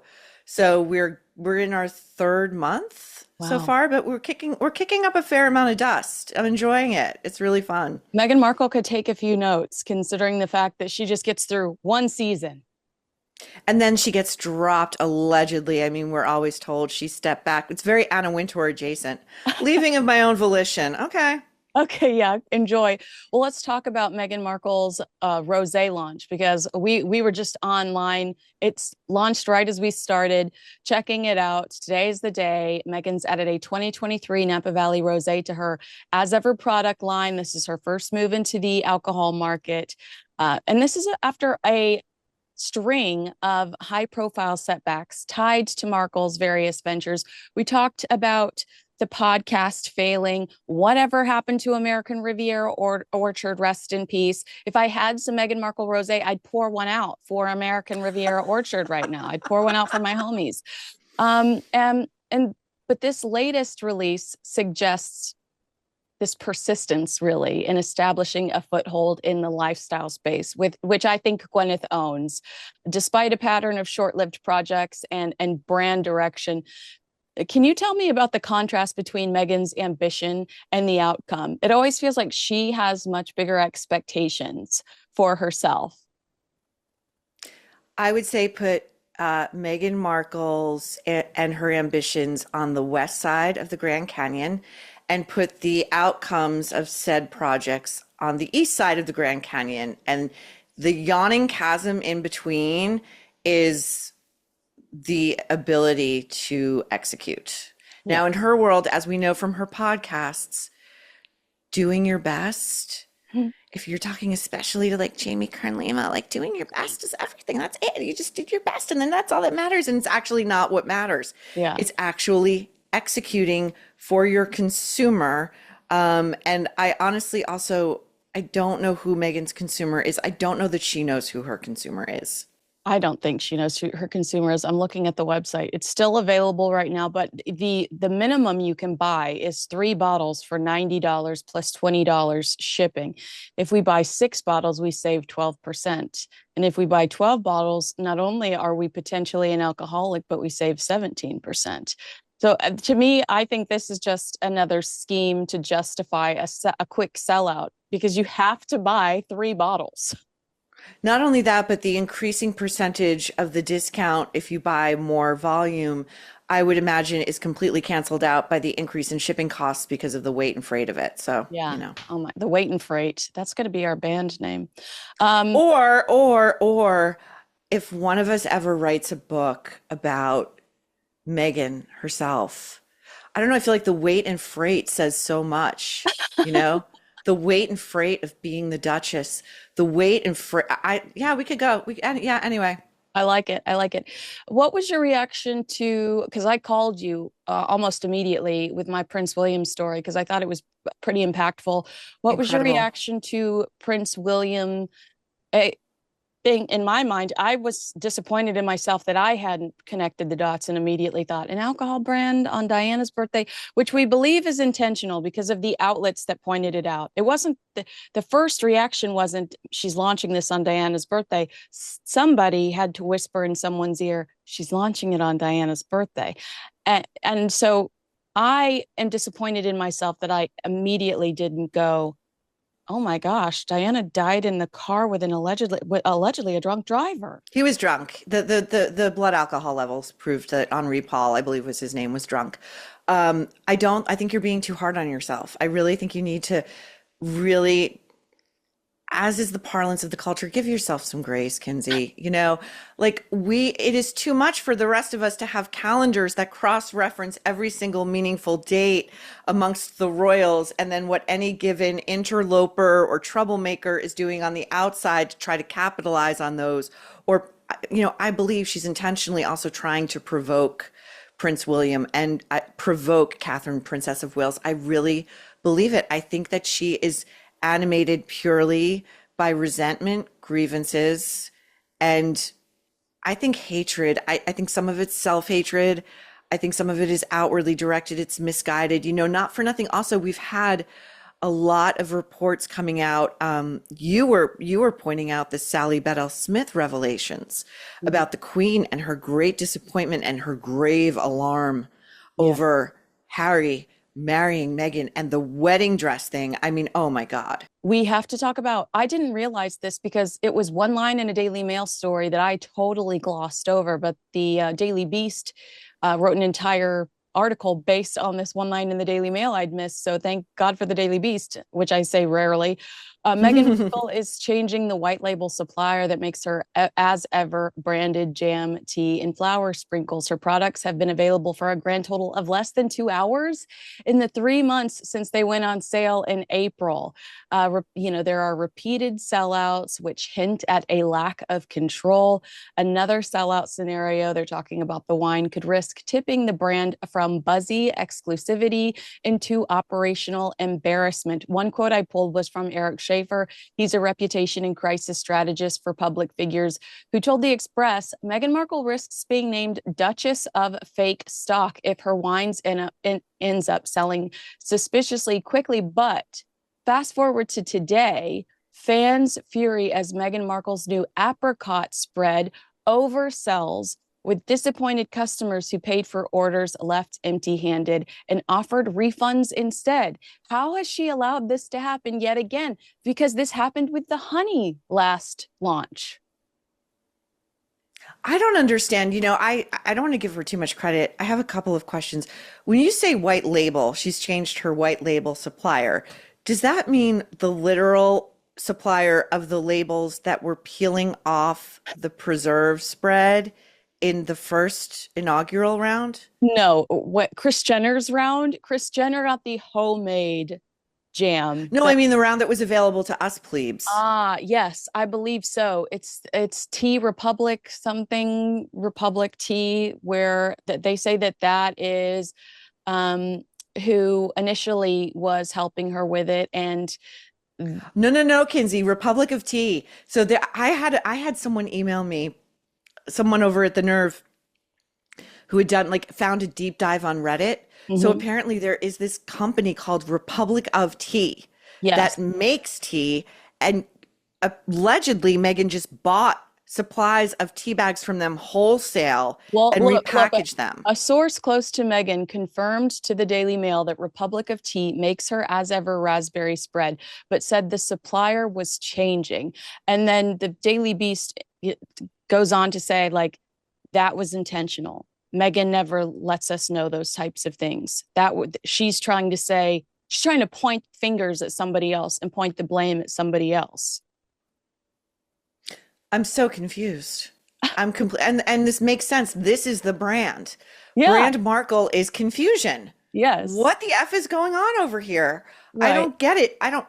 So she's again sold out of this apricot spread. So we have a new spread. We have a new flavor, This was a new the last flavor 2 profile. weeks ago or a week ago when she did a restock after telling Tina Knowles and Fast Company she wasn't going to do another restock. Hmm. She did a restock and it was a new flavor. It was this apricot spread and she sold out within a few minutes again. And everybody was like, sure she did. But she oversold and she's had to send emails to some of the customers that purchased it, put their credit cards in, their credit cards were charged, saying, I actually don't have enough product. So I'm going to refund you and inevitably I'll send you some apricot spread when I have some available for free. That is unacceptable the first time it happens, which it happened with the honey. And here we are, second launch, round two, and she oversold. It's not just selling out, it's overselling. And I mean, do you think that that's a system thing where they're like, well, we'll oversell in case somebody cancels or in case somebody's Mm, credit card doesn't go through? Uh, no. Logistically, it just doesn't make sense to me. Why do you want a bunch of I free? No, you know what I think she should do? I know she's smarting from not getting an invite to the Jeff Bezos, Lauren Sanchez nuptials, but I think she should maybe establish some sort of presence on Amazon Mm, and establish a storefront there, a virtual storefront, and get some schooling in how one distributes a product efficiently. I don't understand any of this. It feels so amateurish and it's so rich coming on the heels of her what I believe has been a canceled podcast by Lemonada because we know that Megan loves nothing more than the sound of her own voice. And if you can put it on a microphone and pump it out into the bloodstream of America, all the better. There is no way, in my opinion, she voluntarily left. So that theme, Confessions of a Female Founder, which I always struggle with, Kinsey, because you say my flounder. mouth wants to say flounder, flounder. It's all about how one self-actualizes as a female entrepreneur. She did like what, 8 episodes of this thing, and she's out there trying to sling her wares, and she doesn't even know what her inventory is. Are you kidding me? I'm so glad you said that because that's what I was thinking about when I was reading some of these stories about her hiccups. I thought the audacity to then go sit with Emma, I don't even know. God love Emma's first and last name. I don't know it. Skims Emma girl. Grade A? Yeah, Is that how grade you A, say Emma it? grade A. So, for her to go sit with Emma, who actually is a successful entrepreneur, and try to keep up with her in a conversation. It's like, you've done nothing but secure a prince, which is incredibly impressive. I mean, if it were any other prince, but the one she secured. But you know what? Like it just you're not on her level, and it annoys me that Emma would even entertain it. Except she's a clever marketing person and knows that you and I, who would never talk about her, are now talking about her because of her association with Meghan Markle. But Meghan going on these podcasts and trying to talk like she's Q4 skill packaging. It's like Learns. he learns. It's like, oh my gosh, it frustrates me that she continues to try to perpetuate so many lies. It's not just lies about the British royal family. It's I'm this girl boss. This is unacceptable to have Netflix as your partner who does this. Stranger Things T-shirts on every mall kiosk. They do this on a regular basis. Again, my theories as to why Netflix remains in business with her are ever evolving. Well, Is I it think you're absolutely right that it is in case she leaves Harry, they want in. I think that you hit the nail on the head the last time we mentioned this. I can't think of any other reason why they would continue to be with such a diminishing force in the culture. Like Mhm. she never really was a great force, but again with this Bezos wedding, which I'm kind of obsessed with because it's been a long time since we've seen such a grotesque display, and that we talked about this a little bit on the nerve that Lauren Sanchez's dress very strongly evokes Catherine, Princess of Wales, her gorgeous McQueen dress. And, Thank God she didn't Lauren, do Megan's dress, by the way. Megan's dress. I mean, Lauren's not an idiot. You want to talk about bagging the big fish. Yeah. Harry or a billionaire, going into space, but, Lauren's making it very clear there's a new royal in town and her name is one Ms. Sanchez Bezos.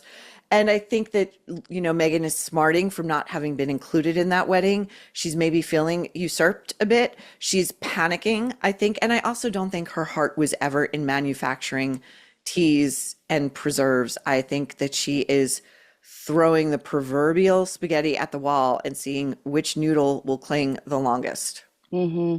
No, I think you're right. Let's talk about that. Meghan Markle was allegedly left reeling after not getting an invite to Jeff Bezos' lavish wedding. Harry and Meghan's absence from the wedding has sparked speculation about their diminishing star power within Hollywood's elite circles. Meghan is reeling after not receiving an invitation to Bezos and Sanchez's wedding, as she considers herself, and I totally believe this, considers herself more famous and important than guests such as the Kardashians. It shows just how much she and Harry have drifted from Hollywood's core social scene, one of the most mocked in the world. They say Meghan's become one of the most mocked in the world, and She's failed to rebrand herself as a philanthropist, although I haven't really seen her try to do that. She's been happy to be loved up with Prince Harry on the Drew Barrymore couch. We're still in the dating phase. He still dates me. My husband's a fox. I feel like she's trying to come off as like I anything but a philanthropist. She's trying to sell her jam and also sell us the story, her love story. Okay, so to this point, this is such a great point, Kinsey. If she's really interested in rebranding herself as a philanthropist, Yeah. and if she's as smart as she's always telling us she is, because she went to Northwestern, so she's smart, she would take one look at that freak show going on in Venice and be like, that is the last place I should be.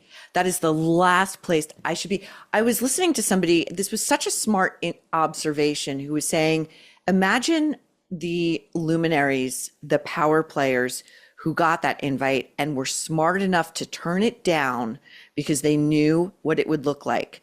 The Barack Obamas of the world, you know, the people who they would have killed to have at the wedding. Oprah's not that smart. She showed up at that thing, you know, And she like, sat on a table and let Gail tie her tennis shoes. excuse me, I think she demanded that Gail tie those shoes. Oprah may have lost a ton of weight on Ozempic, but just because she can now touch her toes does not mean that Doesn't she's mean she going to wanna. tie her own shoes. That is so hilarious. No, that is a good observation. But I did get the sense when Megan posted the beach video or the beach photo over the weekend on Instagram that that was her way of saying, I'm I don't need to be there. I don't even care that I'm not there. I don't even care that I wasn't invited. It's like everything she does seems so transparent and obvious. You mentioned Sally Bedell Smith earlier, and the revelations are pretty incredible from Lady Elizabeth Anson. This was Queen Elizabeth's cousin and best friend. She would also plan events for Queen Elizabeth. I love that. When Queen Elizabeth ever had a special event, she'd call up Lady Elizabeth, and not only would she help her prepare galas, but they'd talk about, she'd vent to her. And it's nice to know that she had that because Mm. towards the end of her life, I know we were all worried about how lonely she'd become. So Lady Elizabeth Anson confided in Sally Bedell Smith that Queen Elizabeth was really upset about what was happening with Harry and Meghan. I was shocked when the Queen told me this and how she was so saddened. She said she was not at all content. Harry was rude to her for 10 minutes, she wrote at one point in her journals. Meghan wouldn't tell her about the wedding dress. The jury is out on whether the Queen likes Meghan, is another thing she had written. And perhaps tellingly, the Queen is very worried. I think this is such important information because if you watch Harry and Meghan's interviews, they always stress that they have a great relationship with the Queen. They stole her name for their child. They're always trying to convince us that everything is fine or everything was fine between them and the Queen. And that I think was self-preservation because they knew that the world loved the Queen. So if they were challenging the Queen, they were going to get some pushback. But King Charles or Prince Charles at the time, half the world didn't like him because of Princess Diana. That is somebody they could go after. What was your reaction when you read some of those quotes about Queen Elizabeth? I agree with you. I think they're historically important. I think this sounds like it's probably going in Sally's next book, which I will be first in line to buy. I think, when you said how lonely the Queen had become in towards the end of her life, like all these images came flooding back. It's so easy to forget because the news cycle moves so quickly, but COVID, everyone's in lockdown. When the Queen addressed the world and said, we will be together again, we will hug each other again, I thought, there are very few figures on the global stage who could say something like that, and the rest of the world will believe it, given that she lived through the Blitz Mm, and all manner of historical consequence. Um, I remembered seeing her seated alone at Philip's funeral. Remember that? yeah, Was that there a was horrible. a more poignant image and yet an image of such strength and fortitude and dignity? And these two vipers, for Megan to refuse to let I can't I think my theory is that Queen Elizabeth, the late Queen, in her infinite wisdom confided, excuse me, these details to her most trusted cousin and lifelong friend, knowing that they would eventually make it into the historical record. And this is again where I think Harry and Meghan are playing checkers, while over in at Buckingham Palace, Kensington Palace, they are playing the long game. They are playing the Bobby Fischer level of chess, and these two are going to end up losing greatly. They're going to regret everything. They are. It says the Queen didn't understand Meghan's obsession with fame or Harry's rash choices, and she worried that Harry, once so cheerful and grounded, had lost his way. Yesterday, after I read this, I made the comment, why didn't somebody stop him? But I'm wrong. They did. Prince William tried to stop him. Prince William said, pump the brakes. Prince William quietly went to their uncle and said, the Earl Spencer, and said, can you step in? Can you talk to Prince Harry and tell him to slow down? They can get married. They just don't have to get married tomorrow. They don't have to rush things. And Prince Harry was livid at the both of them for this intervention, was so angry with them. So it's not that easy to say, why didn't somebody step in? Because people tried. And Harry and Meghan, I think, then start to drum up this conspiracy about racism that I don't believe to be true. Now, Lady Elizabeth wrote, Meghan has blown Harry's relationship with his grandmother.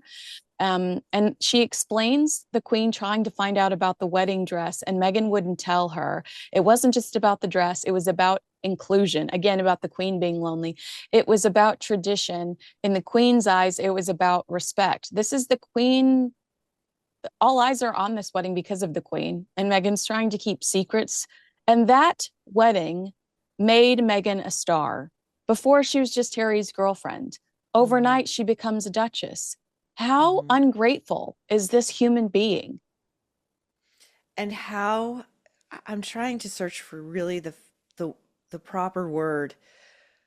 I mean, she you can see why, like, she really came in like, this is my monarchy now. Oh, sorry, you are the Queen of England, the literal Queen of England for decades, and you want to see what my wedding dress is going to look like? Because we are talking about a historical brand here. I am now going to be catapulted to the global stage as a representative of said brand. And rather than show some humility and rather than show some respect, her message is in sum and substance, not playing ball, lady, and it's all in line of with that deplorable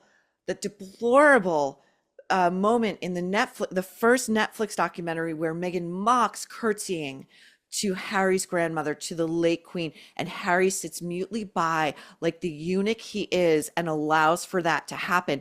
And it's a folie à deux. I've always said it. They are architects of their own misery. This is not going to end well. And for you to be given information as to Prince William's thoughts about this pathetic, tacky wine launch, Cheap. Yeah. peg, pegged to Diana's birthday, goes to show how out of patience Kensington Palace has become. They've had it. Mm-hmm. No, I agree. Now, I want to ask you about this because we have broken down so many of Meghan's interviews recently. Lady Elizabeth was blunt in her assessment of Meghan. We hope, but don't quite think she is in love with him. We think she engineered it all. Think back to Jamie Kern Lima when Meghan Markle moans, that man loves me so much. It's always about his feelings for her. When does she ever, aside from saying he's a fox, when does she ever show affection towards him? It's always about his love for her, how much he loves her, how crazy, all the sacrifices. That is always what she says. She never says, he's the best thing that ever happened to me. I'm obsessed with him. Oh my God, I'm so in love with him. Am I crazy? No, you're completely right. I always have the same thought. It's the same thing when she talks about her children and those daily and nightly emails she's writing for them Yeah. every single day, so that when they grow up, they can say to themselves and have the realization, oh my God, she loves me so much. She loves it. Like, it's all about her. And I agree completely with all of this theorizing, because you there have been moments, many moments we've seen in public where Harry seems to be trying to make a break for it, and she will grab him The by claw. the wrist, her paw, exactly that paw will, that well manicured paw will grab him by the wrist or the arm or like the back. Like he cannot get away from her. She is smothering him. She is displaying that she owns him. Hmm. She owns him, and it's so emasculating. And again, I would feel sorry for him if he weren't such a terrible person. Right. Right. Of Just my Harriet. opinion. Of Harriet says the problem, bless his heart. I love that this was in writing. The problem, bless his heart. That's such a Southern thing to say, is that Mhm. Harry is neither bright nor strong, and she is both about Meghan Markle. That's why they were concerned, basically saying she was going to run him over, which we've seen over the last 5 years. And then Robert Jobson jumps in to say in early 2019, not long after the wedding, a senior courtier told him the boss is not happy, meaning Queen Elizabeth. She doesn't get all the celebrity stuff. She thinks Harry is throwing it all away for what?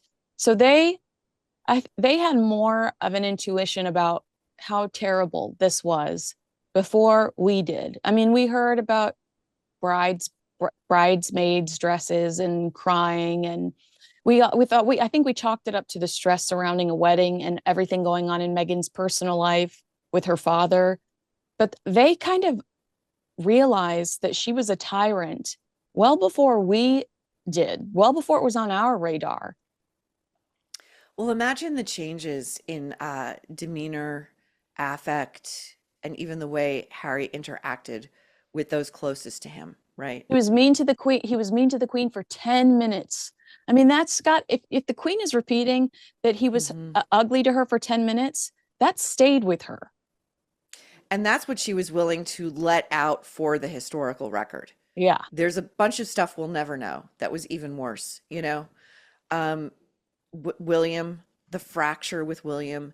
And again, it's completely tragic because after Charles passes, and hopefully that's long in the offing, it's just the two of them. Mm. They're the only two members of their family of origin left. They're the only two people who knew what it was like to grow up that way. And now Harry is gone. William can never really trust him again. I've been seeing these reports. What do you make of this? I find them highly dubious, and I find them probably to be originating from Montecito, that Charles has outlined plans for Harry and Meghan to have active roles in his eventual funeral. I mean, I think they're exaggerated. Obviously, the king is going to want his son at his funeral. I mean, and I'm sure that he would want him at one point or another within close proximity to Prince William. But um, I think that that's just common sense that the king is going to want his. And a lot of royal commentators say we won't see Prince William and Prince Harry together again until, unfortunately, the worst occurs, and King Charles is no longer with us. But I think that it's exaggerated in the way that their presence has been explained. Obviously, the king would want his son at his funeral. It would be sad if he wasn't there. Um, it's kind of, you're damned if you do, you're damned if you don't. Because if he were to exclude him, then history would think he was a monster, you know? What is your prediction as to whether Meghan goes or not? I mean, she doesn't like to go to anything. I couldn't believe she wasn't at the coronation for the commercial value period, because Prince Harry was there pimping his Dior, where, like Prince Harry's and Dior was the release we got from their team after the coronation. It's like, it's not about you, Harry. We don't care what you're wearing. You were sitting behind Princess Anne's giant hat. We Hmm. couldn't even see it. So I don't know. I think I'm more curious to see, and I think that this might give us some insight if Meghan has enough courage to go to the Invictus Games in 2027 with Prince Harry in the UK, where he's allegedly inviting his family to attend. I think if she has enough courage to go to the Invictus Games in the UK in 2027, then maybe she would attend the funeral. But I don't know if to me, it's a lack of courage and bravery that she doesn't show up. Yeah, I mean, in much the way we were discussing the other day on the Nerve that you're exclusive again, that we don't know really the full body count of, and I'm using that colloquially, of the staffers who have fled her employ in tears and were bullied, and how she hides that as best she can from Harry, but when he does see it, he will intervene. Hmm. Um, like all bullies, they're cowards at heart, and when the British populace made clear their feelings towards her the last time she showed her face, which was the Queen's funeral, I doubt she's going to go. But the Dior thing reminded me. Remember, not long after that, where it was like Harry's in Dior. Like, who cares? It's not about you, as you just said. Then we were getting these unfounded reports that Meghan was in talks to be the new face of Dior. Yeah. Let me just tell you something. If Meghan really had a great relationship with William Morris Endeavor, her alleged agents, and Hmm. I don't, and I'm not saying she's not with them, because when Emma did some teasing for her podcast, there were a bunch of people from William Morris Endeavor in the comments talking about how cute it was, because it was not Meghan's head, but a woman in a suit that was Meghan. You could tell by all of Princess Diana's jewelry dripping off of her, is walking down a hallway. Then you see her hand holding a cup, and then she spills the tea. And Emma was teasing like Meghan, and she's like, guess who's spilling the tea this week? And that was the tease for Meghan. I looked through the comments and found some William Morris Endeavor employees in the comments. I sent them to Sally Bedell Smith. I sent the screenshots, and she's like, mailroom. How did you know, Kinsey? Like, are these names that were recognizable to you, or how did you know? I was trying to see if they were burner accounts that were like, yes, girl. I was just trying to see if they were burner accounts, because I couldn't believe some of the feedback. And they were putting William Morris Endeavor in their profile. And so Oh my I God. screenshot the comment, screenshot, sent it to Sally. She's like, mailroom. But by the way, I should mention that all of these details are on Sally's Royals Extra Substack, Royals Extra by Sally Bedell Smith. So go check that out if you haven't already. But so I think if she really truly had a great relationship with William Morris Endeavor, they could secure her Dior. I think that it proves to us how difficult and how difficult she is behind the scenes, because otherwise they would bend over backwards for her. They are magicians. They could make stuff like that for her happen. But I don't think she's a nice person, and I think they've realized that, and they're like, we're going to do the bare minimum. Well, remember that story? I think it was about 4 to 6 months ago. It was within this calendar year. I believe it was in the run up to the Netflix show With Love. I forget the name. And the pod that Ari Emanuel himself was like, I've had it with her. Like, Mm-hmm. she had called and made some other insane demand. I think it was basically that like they write her show for her or whatever. And and he was like, I'm done with her. Like, the low levels can deal with her. It's enough. Right. I mean, it is so amazing to me that the idea of success for whoever that was in the comments was this podcast with Emma, because you're capable of so much more. I've said a million times, I can't believe she never did Kelly Clarkson. I think that that's going away. I think, unfortunately, your girl Hoda might swoop in and get the Kelly Clarkson show, which I don't think thoughts. it's happening. Oh, I well, really? I don't. I Do you don't. think Kelly will leave? Because she seems incredibly unhappy. Yeah, I think she'll leave probably. Shows like that, especially in this fractured legacy media landscape, are, lightning in a bottle. And I Hmm. think the success of the Kelly Clarkson show is due to Kelly Clarkson. Yeah. Hoda's not that generation. There's nothing authentic about her. We're seeing it with all this joy crap she's trying to sell. She just doesn't have it. She's an idiot. She can't sit and relate to somebody. And I would imagine, if Megan's at WME and she's got real power players behind her, that is a booking you want. Right. The Kelly Clarkson stamp of approval is what you want. And I would bet even Kelly, as frazzled as she is and seemingly like really looking for the exit ramp here, is like, that woman is not befouling my set. I am not going to be tainted with her pig pen like dust. Not happening. Oh my gosh, that's hilarious. All right. Well, you've been so gracious with your time today. Thank you so much for talking to me. And if you haven't caught our conversation, head over to The Nerve with Maureen Callahan on YouTube or wherever you listen to your podcasts, because I was on this week and I thought it was a pretty fun conversation. But Yep. otherwise, I look forward to talking to you again very soon, Maureen. You know, I love you. Thanks for chatting. Same, Kinsey. I love you too. Thanks for having me. Bye.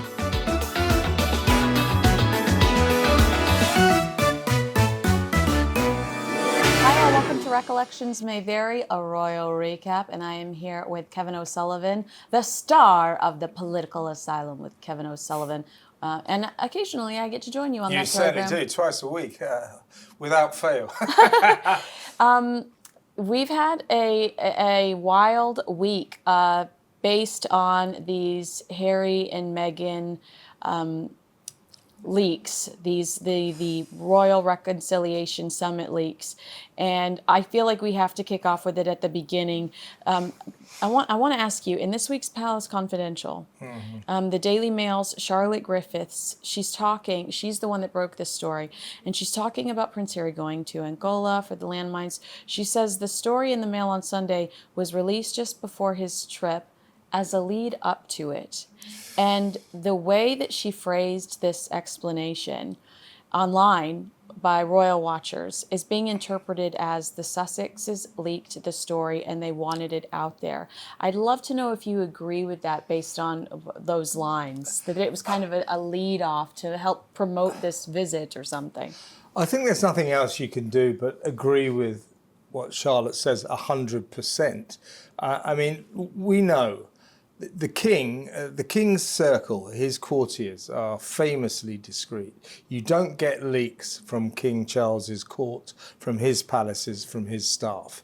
Do you get leaks from Montecito, from Harry and Meghan's camp? Yeah, you do, don't you? Get a hell of a lot. So, you know, who's it going to be? It's going to be from their side of the fence. Now, the fact of the matter was, you know, kudos to Charlotte Griffiths. She got a great scoop, but the details and the comprehensive nature of that story were just ridiculous. You know, I mean, right down to the point where Meredith Maines, their head of communications in Montecito, was pictured getting out of the taxi outside the private members club. Somebody needs to know what that woman looks like. Yeah, somebody needs to know exactly who they're looking for, because that is not a mainstream public figure. Yeah, let me just sort of put the case. Now, this is just my speculation. Yeah.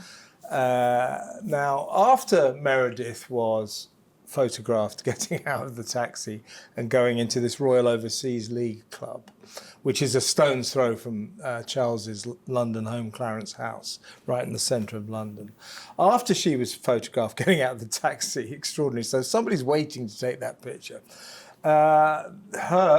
This guy Liam Maguire, who is the Sussex's London PR publicist, and Tobin Andre, who's the King's right-hand man, all kind of conveniently gather on the balcony outside having a drink.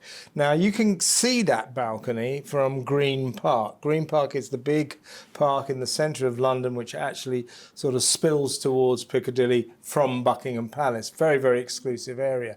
But this is one of the rare places where from the park you can see this balcony. So a photographer standing there gets these amazing pictures of the Sussex's PRs and the King's man. Now, so either they leaked it or the King's man did. And I'm telling you right now, it wasn't the King's man. So make of that what you will. The detail in that story was ludicrous. And if Harry and Meghan are the source of this story, and they thought that was a good lead up to Harry's trip to Africa and future reconciliation between Harry and Meghan and Harry's family, they've got another thing coming. That ruined any chance of rapprochement. I don't know what goes on in their heads. If Harry thought it was a good idea, typically dim, dumb, stupid and wrong. Now, if it was Meghan's idea, I can only conclude that she wants to ruin and sabotage the chance of peace between Harry and his family, because we are hearing that Harry has sadly accepted that if there is going to be rapprochement with his...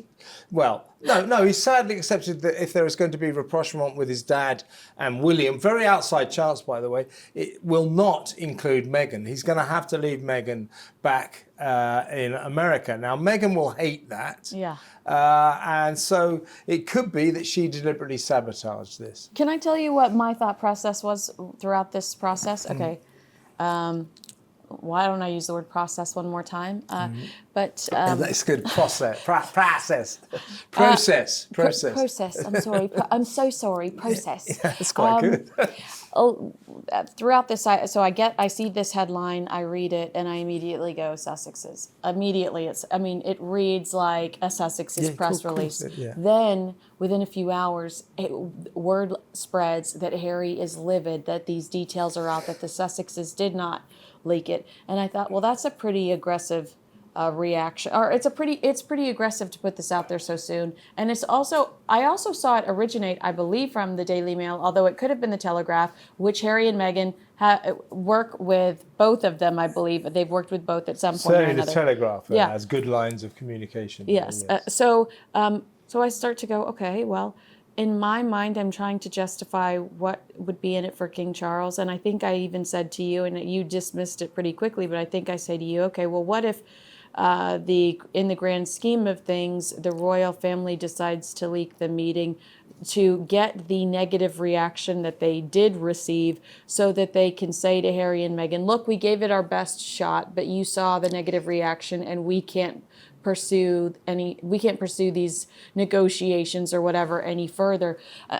So I have said that out loud, but I think the conclusion I've come to is that either Harry doesn't know his wife leaked it, or Prince Harry's being dishonest with us. I believe this is leaked by the Sussexes. Yeah, the royals don't work like that. They just wouldn't do that. Look, for most of the royal family, Harry and Meghan, and certainly for most of the royal staff, Harry and Meghan just don't really matter that much. They're an irritation 5,000 miles away on the west coast of America.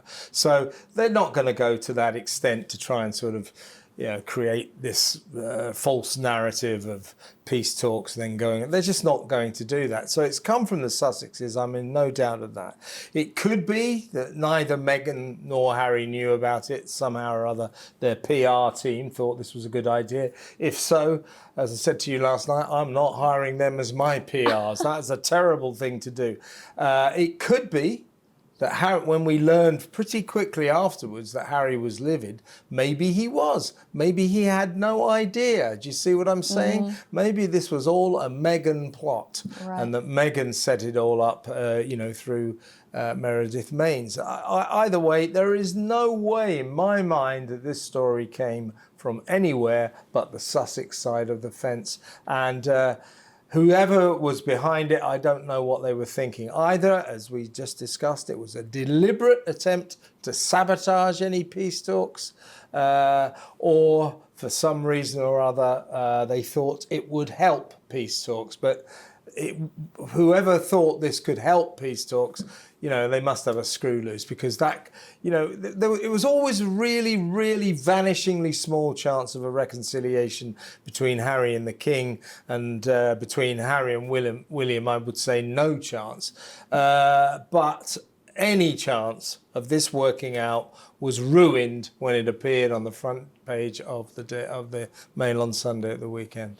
Fox News is reporting, and I had to push back on this last night, that the King did not include Prince William in this as a way to show him that he is in charge, or a way to tell William, I'm in charge. And it was almost...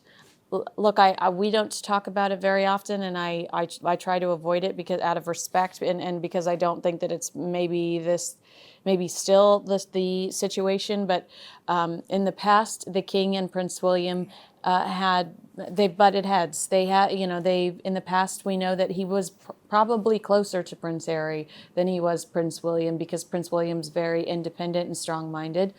But I do not believe... Prince William's also quite clever, intelligent, smart. And Harry's pretty dumb, and the King is not famously intellectual either. So perhaps there's more of a meeting of minds between Charles and... Well, the King was the worst qualified student ever to get into Cambridge University. Well, God love him. It's amazing what doors being a member of the royal family opened. Exactly. Meghan Markle loves those doors. Yeah. But I don't believe this line from some of the media that the King excluded William to kind of put him in his place. Do you have a reaction to that line? No, you see, the King isn't like that. I mean, I was being a bit unfair to him. He's not a stupid man, but he's not massively brilliant or anything, but I think he's a decent man. He's a soft-hearted man. He wants to love his kids, and the fact that he's not talking to Harry now is a measure of just how badly Harry has behaved, because the king isn't like that, but he now has got to the point where he just doesn't trust his youngest son at all, quite rightly, obviously. I give you the mail on Sunday. Did the king somehow set up this meeting to teach William a lesson? No, it's just, he wouldn't operate like that. I think that William probably didn't know anything about it. Look at what this might be. It's Harry and Meghan, or maybe Meghan, just saying to Meredith Maines, get in touch with somebody at the palace. Let's get some talks going. Particularly Harry saying that. Meredith Maines picks up the phone, gets hold of Tobias Andrews. How about a drink in London? We could have a chat. Now, Toby and Andre is just going to go, yeah, okay then. I think it's not much more than that. No, that's a really good point. Did the king even know? The king did know. Okay. But I think that it's good that you, because Valentine Lowe kind of put me in my place there with that too, and he was like, "This is not a royal reconciliation." No, it's not. It's not. It never was to be. But Charlotte Griffiths made that clear. Yeah. This was, extremely early negotiations, early stage talks. In other words, I would describe what happened at that club at the weekend as talks about talks. I know. Do you see what I mean? Pathetic. Yeah, it's a no hope. Well, I think it was pretty much a no hoper then, but after it appeared all over the front page of the papers, it was a total no hoper. It's a goner, Yeah. Well, let's talk about our favorite subject, Meghan Markle. Yeah. Did you laugh out loud when you saw all of the posts circulating over the last 48 hours that she vaguely wished Queen Camilla a happy birthday with this rosé post? It was like, happy birthday to my girlies, and it was a case of rosé, and the internet was like, is she my girlies near and far? And everybody was like, is she sending this case of rosé to Queen Camilla? Hell to the no. Absolutely, she was not sending I mean, how ridiculous was anybody to lean in that direction? I think it is pretty ridiculous. The chances are that Meghan might be trying to sort of, cock a snoop at Camilla. Ha ha ha! It's your birthday, but hey, I'm going to steal the limelight. You know what she's like. Oh gosh, here's a case of my incredibly expensive, incredibly strong, gasoline, not very gasoline rosé, which isn't very nice apparently, unless you want to get very, very drunk. I mean, people giving that wine, Chateau Meg, a hard time. I've got to say, it sounds all right to me, because I always think you like to get tore up. Well, if you're going to have a drink, you might as well know about it. But 14, you might as well black out. 14.5% alcohol content. I mean, that's rocket fuel. Oh my gosh. It's ridiculous. Well, so one of the reasons why I thought this story was more interesting than it is, laughing out loud, going like, okay, obviously it wasn't for Queen Camilla, is not the story. The story is it went to Pilates instructor Heather Dorack and Jamie Kern. Jamie Kern. Yeah. But in Jamie Kern Lima's post on Instagram, she hides her card from Meghan. And the reason this is significant is because Jamie Kern Lima accidentally blew the lid on Meghan using her HRH title, continuing to use this HRH title that she told the Queen she would stop using. And Meghan's team pushed back and said, well, she's not using it to push products. Yeah. You're selling the jam that you sent this woman. Yeah.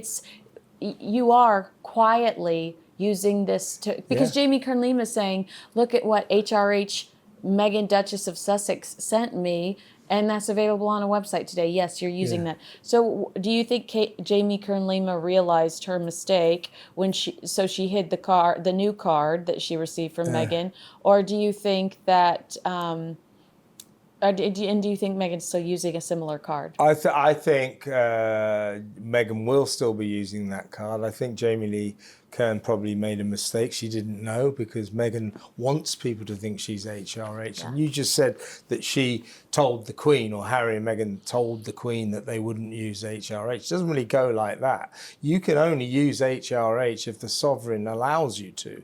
The sovereign took away their right to use HRH. And So, was kind not to formally strip them of it the way Yeah. that Diana was stripped of it. Yeah. Like that was the Queen giving them the benefit Yeah. of the doubt and trusting them, which was her was first big, mistake. That's her first big mistake. Yeah.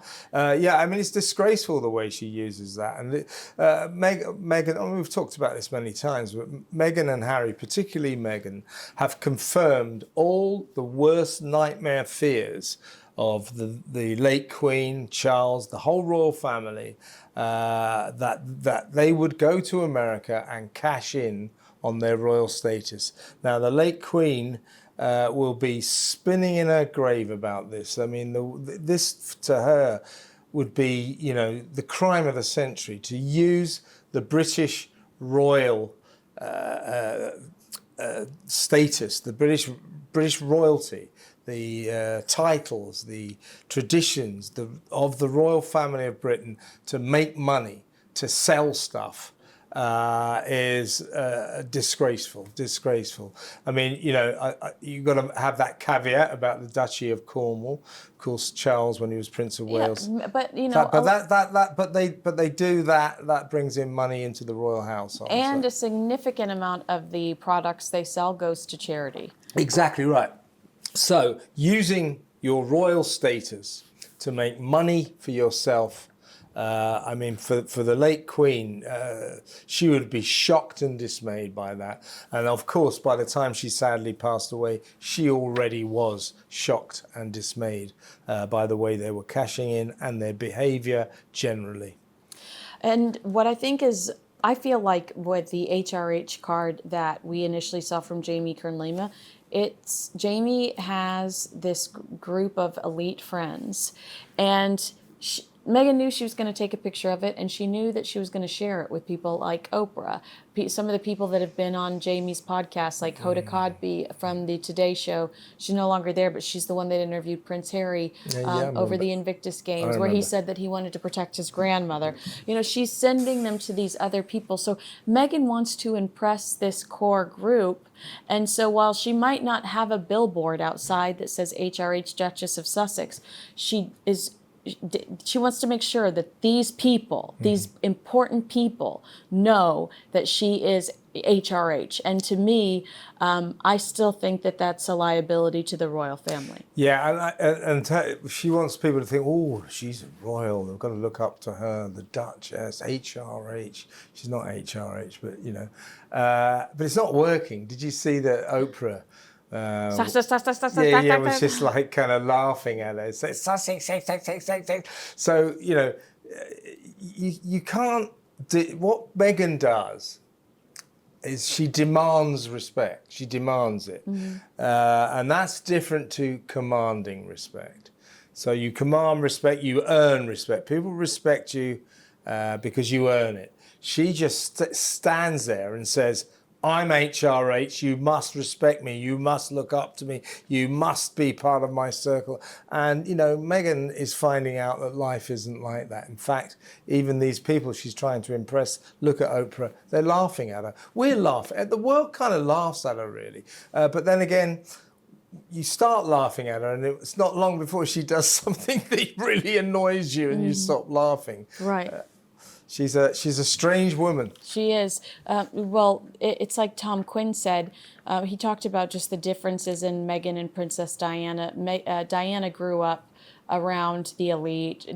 She could see the Queen's estate from her home when she was a little girl. She used to play hide and seek with Prince Andrew, and never a good idea, by the way. Oh, Lord.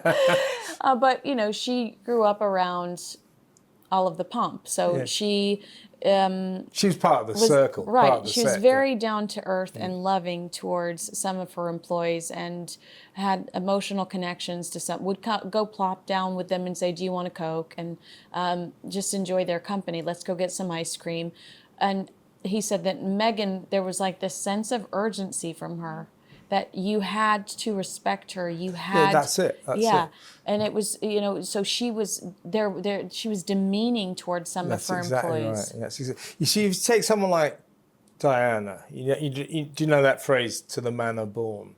So she was to the palace born, if you like. She was from the highest strata of British society, as you say, rubbing shoulders with the royal family, very titled. Now, people like that, uh, they're not nervous about their status. They don't have to talk down to their staff, to the servants. They don't have to shout at them or anything like that. As you just said, Diana, whilst they would have called her mom and all that, and they would have done her bidding, everything she wanted, she was very much in charge.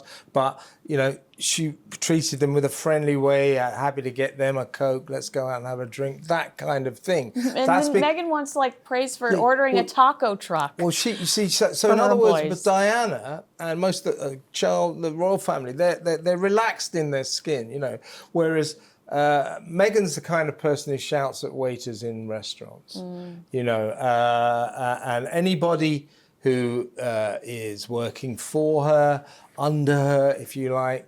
We know she just bullies. She's not nice to. She snaps at them. She's got to remind them at every stage that she's in charge. Superior. I'm your superior, which is why she has this terrible reputation for being the most awful bully to her staff. Not nice. I met a couple here from Montecito, and they said they're visiting here, and they said whenever Meghan, because they said they see Meghan sometimes in Montecito at restaurants with girlfriends, and they said the staff is terrified, and it's hush hush, like Meghan's here, shh, like Meghan's over there, and it's they're uncomfortable and they're frazzled and worried because they're so afraid of upsetting her. And I imagine that it's because she's high maintenance. I don't think that I think you develop that reputation, Yeah, but you're exactly right. I mean, it's one of my bugbears in life. I hate people who treat waiters badly, and I bet she does. I bet she does. They're just doing their job, Don't shout at them. Don't treat them like, snivelling servants, And I bet she does. I bet she shouts at them. That's an interesting story. I know. I always, anytime I hear anybody that says they're anywhere near Santa Barbara, I'm like, tell me more. Yeah. What's it like sharing a restaurant with Meghan Markle? You mentioned Meghan becoming like the butt of the joke, and I think that that's happening today as the story circulating that she failed to crack Netflix's top 300. 5.3 million times was how many times her program was viewed, despite all of the parodies on TikTok and Instagram and all the hype. I mean, some people in the comments are always telling us, like, you're promoting her. Whether you like it or not, you're promoting her. Well, despite promoting her, she failed to crack the top 100. 383 is where she was at. 383. So, look, listen to this. Data released last year showed that Meghan's TV drama Suits, Suits is watched 9 times more than the original Harry and Meghan docuseries. So that means that Suits is like 1 billion times bigger than their one commercial success. That was, I mean, their documentary series, by their standards, did quite well. Yeah. I mean, that's when they were in their successful territory. As we were saying at the time, and when they were giving that Oprah interview and then that horrible series, Harry and Meghan, in which they poured a bucket over the royal family, and actually, they poured a bucket over everyone in Britain. They said we were all slave drivers, kind of thing. But that's their commercial territory. Insulting the royal family, calling the royal family racist, calling, old-fashioned Britain a country full of racists, full of slave drivers. It's a country based on slavery and all that kind of stuff. Absolute claptrap. We were the people who abolished slavery, yes. The first people to do it in the world. Thank you very much. Nice little history lesson for you, Meghan Markle. Yeah, exactly right. That was their. That's when they're doing that though. people, if I hear Harry and Meghan made a series and they poured a bucket over the royal family, the new one, I'd watch it. Yeah. But if I hear, Meghan's made a series about freezing ice, bees, honey, and how to freeze freezing water. Yeah, how to freeze water. No thanks. I got better things to do. I mean, that show, it's coming back in September, isn't it? I mean, but, Netflix must be thinking, why? Let me tell you, the Meghan story. We know why, because Netflix is hoping that when things go south with Harry and Meghan, they'll get the scoop. Yeah. But I think about this all the time, probably more than I should. Do you ever think that Harry and Meghan regret giving Oprah that scoop? Because what was in it for them? They should have saved that for Spotify or for Netflix. That the fact that they gave that to Oprah, and then we see the lack of good content, successful content given to Spotify and Netflix. I wonder if they regret that at all. And sadly, I'm not saying because of them jeopardizing their relationship with the royal family, but because they have failed content-wise. Well, watch that interview again. You ask, looking back, do they regret it? My bet, Meghan, not one bit. That's where she kind of burst through on the fame game, Watch that interview again. Harry was regretting it during the interview. Yeah. You can tell he was very, very uncomfortable. Yeah. He realised that this was the moment that he crossed the line. And you can see him shuffling around and thinking, oh my God, I'm calling my dad a racist. He knew that interview would explode his relationship with his family, would ruin it. And so you ask, does he regret it? He regretted it while it was happening.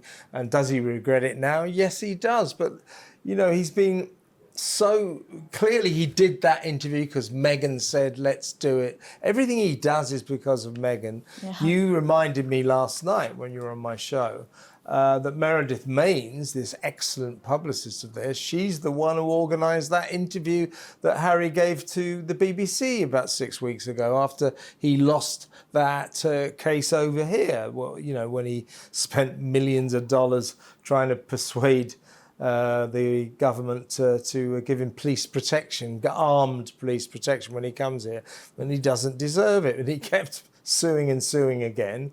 The judge, he said, well, nobody told me that, I'd lose. Yeah, they did. Yeah. But apparently he doesn't watch this show. So the end of the first case, he just lost. So he appealed. At the end of the second, of that appeal, he lost again. And the judge leant across his bench. He said, look, let me give you a bit of advice. Just drop this. You are never going to win this case. It's legally hopeless. You're in a hopeless position. He appealed again. Yeah. And then he gives this interview, and nobody told me. Yes, they did. Yes. In fact, loads of people told him. So anyway, that was in the middle of that interview. But also, if you remember that interview, and if Meredith Maines thought that was a good moment, then again, I'm not hiring her as my publicist. And I could do with one, by the way. Seriously, in that interview, if you remember, he said that he basically accused his dad of wanting him dead. He said his father met shady individuals from the government in darkened rooms and they discussed his future and they want me dead. They don't want me around. I mean, extraordinary nonsense. Yeah. Extraordinary nonsense. And then says he misses his family and wants to reconcile. The contradictions. Well, I think he's been sucked so far into Meghan's world that now he's capable of doing absurd things like that interview. That interview, we talked about it a lot at the time. I mean, it made me worry for him, fear for his mental state. I mean, it was conspiracy theory city. The world's out to get me. Everybody hates me. Why do they, it's like, give it up. And also, how did he go from being the happy-go-lucky guy that we used to know before he met Meghan to this miserable, angst-ridden, furious guy Grouchy. at war with the world, so upset with everything. What is wrong with him? You know, you're living in a bloody great palace. You surf now. Yeah, you go surfing. You know, you got all the time. Pot's legal where you live. Yeah, Marijuana is legal. You don't do any work. You've got all the time in the world to smoke dope. What are you moaning about? You know.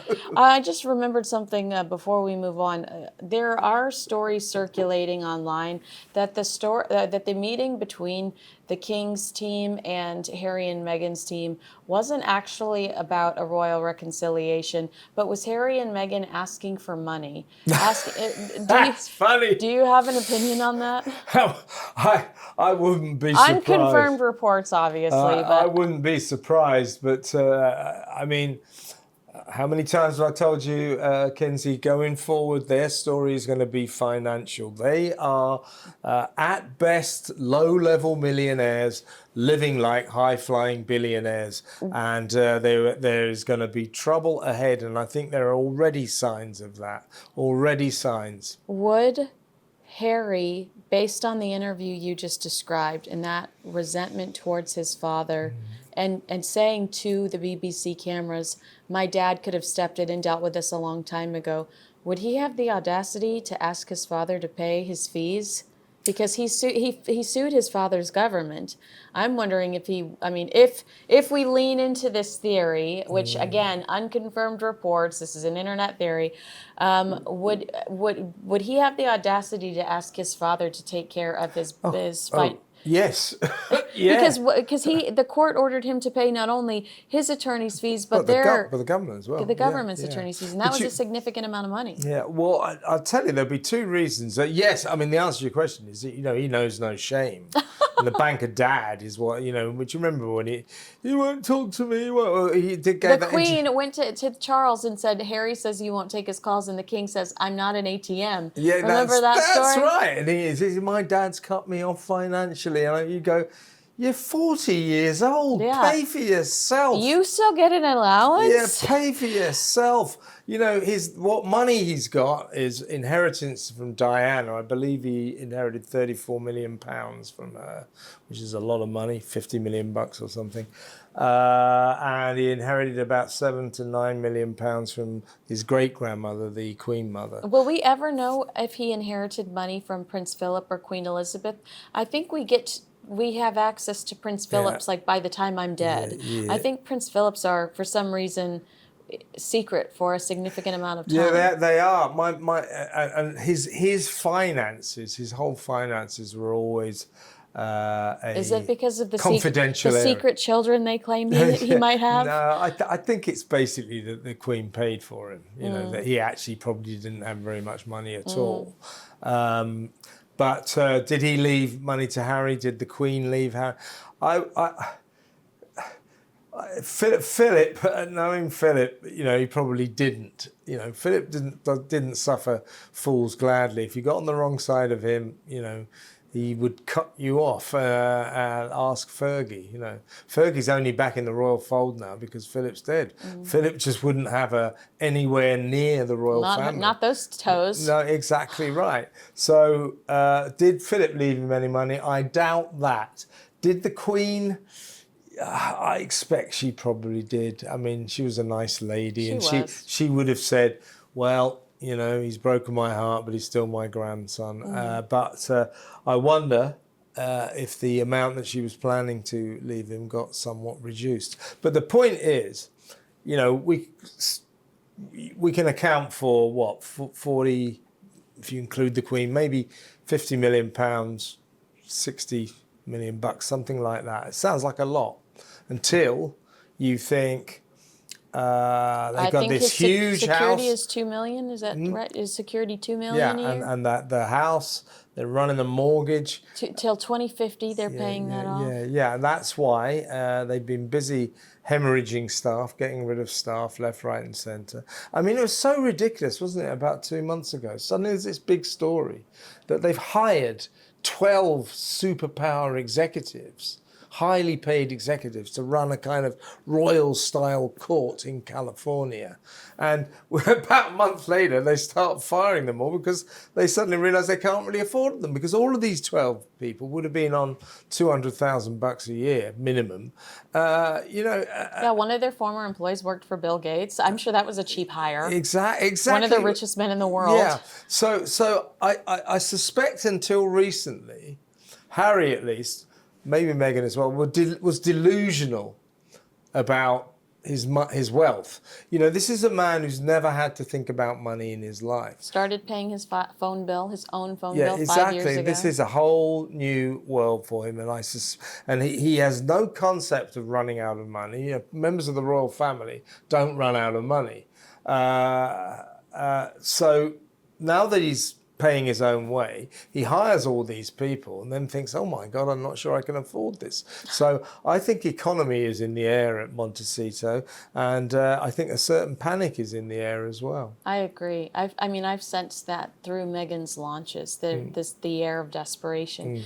There is a story on Radar that says Meghan Markle fuming over yet another A-lister snub, and why she's convinced Kate Middleton was behind the latest celeb rejection. So it says that Meghan is fuming that Dolly Parton turned her down for a chance to appear on her much-mocked podcast and TV series that now we know no one watched. And RadarOnline.com can reveal she has told pals they don't want to risk Dolly's reputation and her popularity by associating with me. Radar source said Meghan truly believes there's a quiet effort to chip away at her image, and she suspects that Kate is orchestrating it from the background. A Netflix spokesperson has firmly denied Parton was approached to appear on Markle's TV show, but Radar sources say different. And for Markle, each rumor of a celebrity rejecting her feels like confirmation of a larger campaign against her ambitions, their source said. Here's what I will say to that. I heard that Reese Witherspoon denied Meghan's original Archetypes podcast because Reese Witherspoon does love Catherine. I don't think that Catherine is doing anything intentionally. Like you, I agree that Catherine doesn't even know they exist anymore. But it is my understanding that there are some celebrities that want to stay on the winning side of history, and that's being able to still engage with the British royal family. With great respect, not you, but this is a kind of American view of the way the British royal family operate. They don't operate like this. They're not two-bit celebrities. Kate, by the way, has got a lot more important things to do than muck around trying to screw up whether or not Dolly Parton appears on Meghan's podcast. Never in a month of Sundays did Kate have anything to do with that. So you can forget about that. All of this stuff about, did the king, deliberately cut William out in order to send Meghan a message. No. They just don't operate like this. Then they're not like Hollywood stars. Well, you have to understand that Americans, to us, Princess Diana is the most prominent royal, and Diana was like that. Diana was highly manipulative. She was a bit like that. She was a schemer. And having Diana be the most prominent royal to us is why I think that's why our minds go there. You're right. She was a media player. Apart from her, there never really has been one. And Kate, definitely not. 100%. No. And Harry and Meghan are like that. Well, they are. They have to be now. Well, Harry's been drawn in. Harry didn't used to be like that, but he's been drawn into it by his Machiavellian Hollywood celebrity wife.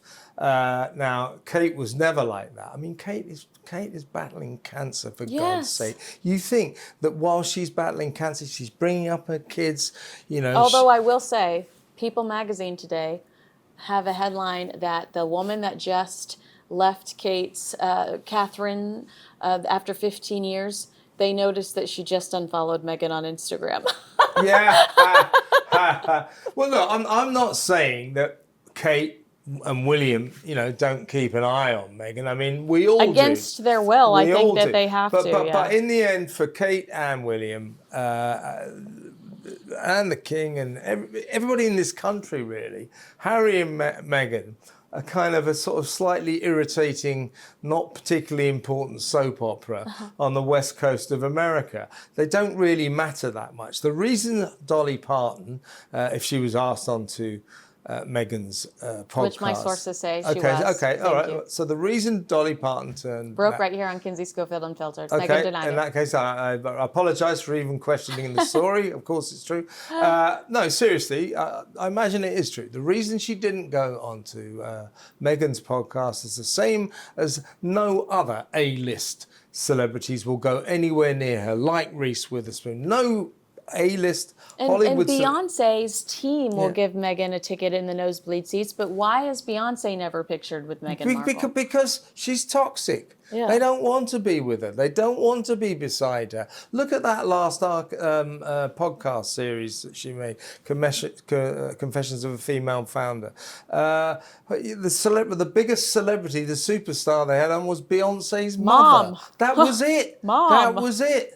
I mean, she can't get any famous people to be anywhere near her. They don't want to be. You know what Hollywood celebrities are like. You don't hang around with toxic people. It might be bad for your career. So I'm afraid Meghan's in Siberia as far as Hollywood's concerned. True. So when Mariah Carey said yes to her, because she did have some... Yeah, but that was before Meghan really started to fall off a cliff. Is that celebrities going, I'm going to give her a shot? And now that back then, they've seen the shot, they're like...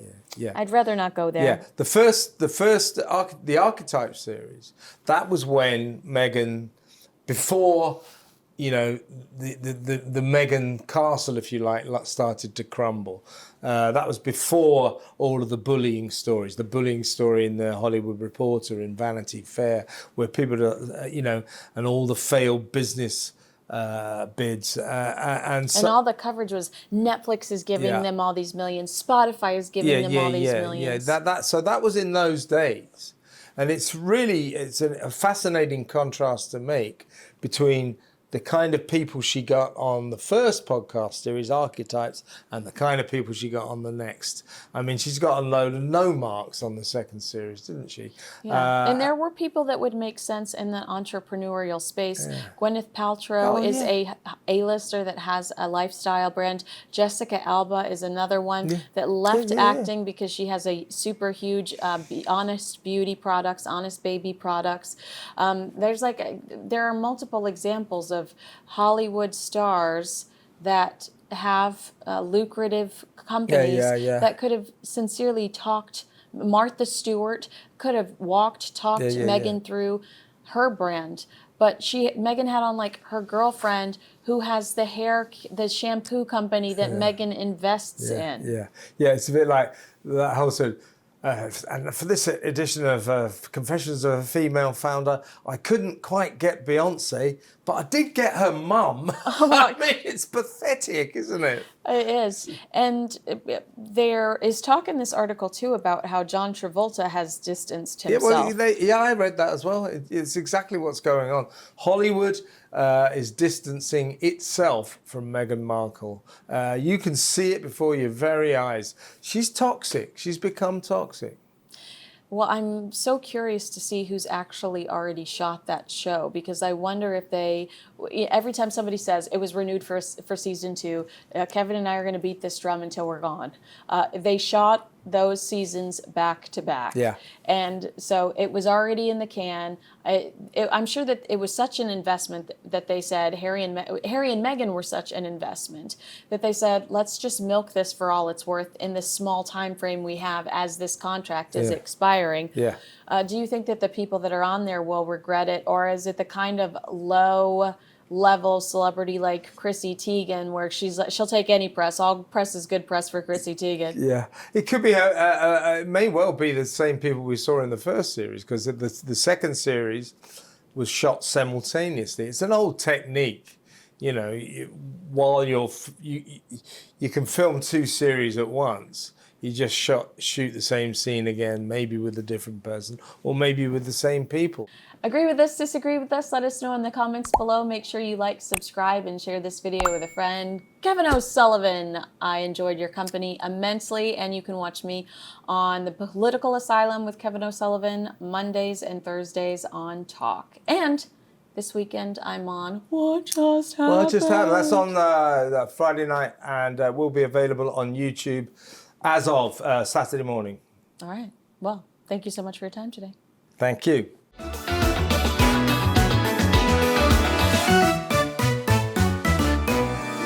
Welcome to Recollections, my very royal recap. I'm Kinsey Schofield here with Daily Dose of Donna's Donna Bowling. You are a former casting director, so I love to talk to you about Hollywood, but you've transitioned into this pop culture connoisseur with your show. So I'm sorry if I come at you with a lot of Meghan Markle Hollywood questions, but you're my new expert. I hope you're okay with accepting this position. I've taken it on like a badge of honor. I had so much fun on your show. Thank you for having me. If my audience hasn't seen it, it's up on your channel. We discussed Blake Lively, who we might get into a little bit today I'll tell you why. Because I heard Billy Bush say something that made me laugh, your friend. Oh. Let's just talk about it right now. So Billy Bush was talking about how Blake didn't really get a lot of love for her birthday. And then Taylor announces her engagement. And so Billy's like, so Blake gets on Instagram and starts sharing happy birthday messages to her. And they're all from hairdressers. They're all from makeup artists. And he goes, if your friends are on the payroll. And I thought, oh my God, Meghan Markle, episode 1, Daniel, the makeup artist, is back crying while cutting onions. And so that's what I remembered I wanted to bring up with you. You know it's bad when you have 43 point whatever million followers and the only people that you have to share that have posted about you are people that that you pay to keep alive. Like, it's her jeweler, it's her makeup artist, it's her hair person, it's like some random hanger-on. Where are your friends? What's happening? Yeah. And your husband. Don't get me started on the husband. Oh my gosh. Yes. You're like the sleuth when it comes to like watching the Ryan Reynolds drama unfold. And it's interesting to me how, well, I shouldn't say that because I see it with Harry and Meghan. The entertainment media in the States, they love the access that Blake and Ryan and Meghan and Harry will give them. So I feel like they tiptoe. And, if you and I grew up, I think we're around the same age. Do you remember like watching Inside Edition or Entertainment Tonight when they used to be like Charles and Diana? Things are looking, and it would just like gossip. But Entertainment Tonight went all in, and you would be like looking at all of the, it would all just be gossip. Well, today, your story that I saw you say the other day, you're like, I went through all of his posts. You're saying Ryan Reynolds all of a sudden maybe archived a few pictures of Blake Lively on his Instagram account. That should have been like the top story on Extra or Access Hollywood or Entertainment Tonight. And I feel like the mainstream entertainment outlets pander to couples like Ryan and Blake and Harry and Meghan because they really want access to them. Am I just like am I a conspiracy theorist? Probably, but also probably correct. I mean, I think it's more than just access to them. I think that just their tentacles are so large in terms of like who is connected to them. Obviously with Ryan, I don't know Harry and Meghan's representation as well, probably as you do. William Morrison Dever, who also loves Reynolds. Oh, I didn't know that. That's wild. Yeah. WME is so powerful. Ryan, I forget Blake, but Ryan has, which is Blake, just by proxy, but Ryan has his hands in so many places through Sony, through Disney, through Marvel, through all those different, through Maximum Effort, his companies, and, the soccer and this and that. WME, people are so scared to touch him. And actually, I went out to dinner recently with a person who's very high up in a very, very big streaming platform. And all I can say is they were told that they can't touch the story in a negative light for Ryan for that reason. They can't. They can't Right. touch it. And I'm sure there's a very similar story on the with Harry and Meghan. Oh, that's so interesting because Netflix pumps stuff like that out. And the only streaming platform, and Hulu pumps stuff like that out. The only streaming platforms I guess I've really seen are HBO and Hulu. But other Well, than see, they pump things out. If you notice, all of these places pump things out, but they never pump things out that are like really damning yeah, against them. That's what I'm saying. They'll release it because they know that the audience wants to watch it. But right. if you've ever seen a documentary about the It Ends With Us drama, Mhm. it's never telling the full story. Like Yeah. it's always leaving out some really big parts that would maybe implicate Ryan and Blake in a negative light. Every time Mm. we watch it, we're like, you left out a lot. Like Oh, the text messages. Yeah, I have to watch it now with those glasses on. So some of the stories I pulled for us today, you and I we're in the City of Angels. We see a lot of celebrities post pictures of their kids on Instagram, and they cover their kids with emojis all the time. I feel like I've seen Sarah Michelle Gellar do it, who I love. I know that Orlando Bloom has done it in the past. They wanted to cover Daisy Bloom's face, and I know he has a son as well. But Meghan Markle's getting some criticism from the Daily Beast. With every terrible project, a little more of Archie and Lilibet slips into view. And the Yeah. Daily Beast says that because we were getting these new Netflix numbers today, which well, the Daily Beast claims they did, and Meghan could not reach the top 10. She's in like mid 30s when, her show was released last week and she couldn't reach the top 10. So the Daily Beast says that Meghan released these intimate photos of her children on the set, all covered up with emojis, to try to distract from the fact that season 2 was a flop. I don't have a problem with people putting emojis over their children's faces. I totally understand that. The world is so mean. But I agree with the Daily Beast that it's odd that Meghan only does it when she's trying to promote something. And the Daily Beast also points out that there's a real tug of war when it comes to Meghan and Harry demanding privacy and then giving us these, it's like, well, what do you want? Do you want privacy? Because she could go away and she would completely have it. Or are you going to post these pictures of your children with an emoji on their faces and maybe inspire real weirdos to really want to see what they look like because of the mystery? Do you know what I'm saying? Yeah, I'm looking at the post. This is the one that she posted on her feed, right? Where Yeah. it's kind of behind the scenes of the project. Mm-hmm. Um, I have some friends that do the same thing that just don't, and they're not even very public. They just don't want their kids' faces on, or like, people on Bravo, right? Like just like reality stars that do this.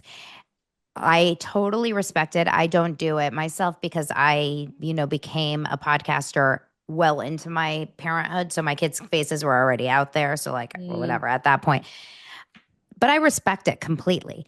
But you're right. It's not necessary to put the back of their heads on there. It's not necessary to put the side of their heads. It's going to show that like you want to let people in, but you don't want to let them all in. And the whole thing is the privacy. But you can tell it started kind of with like the birthday posts. I feel like she's posted those birthday posts with the twerking in the hospital. It was around then. She did 3 or 4 birthday posts. Yeah. No one usually does more than one birthday post for their kid. She did Right. It's like like, and, 40. and and she didn't do that for Archie. She only did it for Lily. So Isn't if that weird? you're like, what the hell? All I get is one picture of the back of my head in Mexico. Here's another thing, and I'm just going to say this. This is how crazy people are. Like, you may not show their face, but they have very distinguishable hair color. They are not just brunette or blonde. They have this strawberry blonde hair color. It's a red hair, kind of like a little gingery, Mhm. obviously. We know where they live. I don't want to like, I'm not giving anyone any ideas, but people are sick, right? Yeah. People know where they live. They know the area that they live. Obviously, they have probably security, they have guards, they whatever. But the boy, what's his name? Archie. Archie, yeah. Archie is wearing a t-shirt Uh, where you Yes. can very easily see the soccer school that he goes to. And it's the same. Now, I live down in LA, they live up in Montecito area, but it's the same soccer school franchise my kids went to when they were young. You don't think that we could now figure out what time, where does that soccer school practice and which park? Oh Right. my God, be smart. I know. That's what I'm saying. And the way that she posts just random parts of their faces, because sometimes they're off to the side. Also, like I always forget, and I need to make this my first point, but the children are seen throughout the Harry and Meghan docuseries, the commercially successful Harry and Meghan docuseries for Netflix.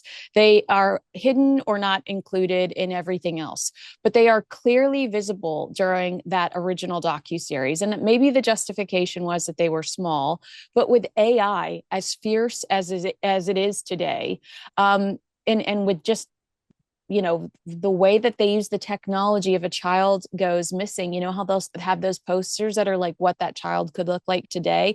The technology exists that somebody could piece together what these kids look like. It's just I guess the Daily Beast is trying to say don't buy the hype. It's not that she's trying to be private. She's using the mystery to elevate her own brand, or potentially try to lure another payday from somebody by saying, "Yeah, give me the new Netflix gig, and you'll actually have access to the kids."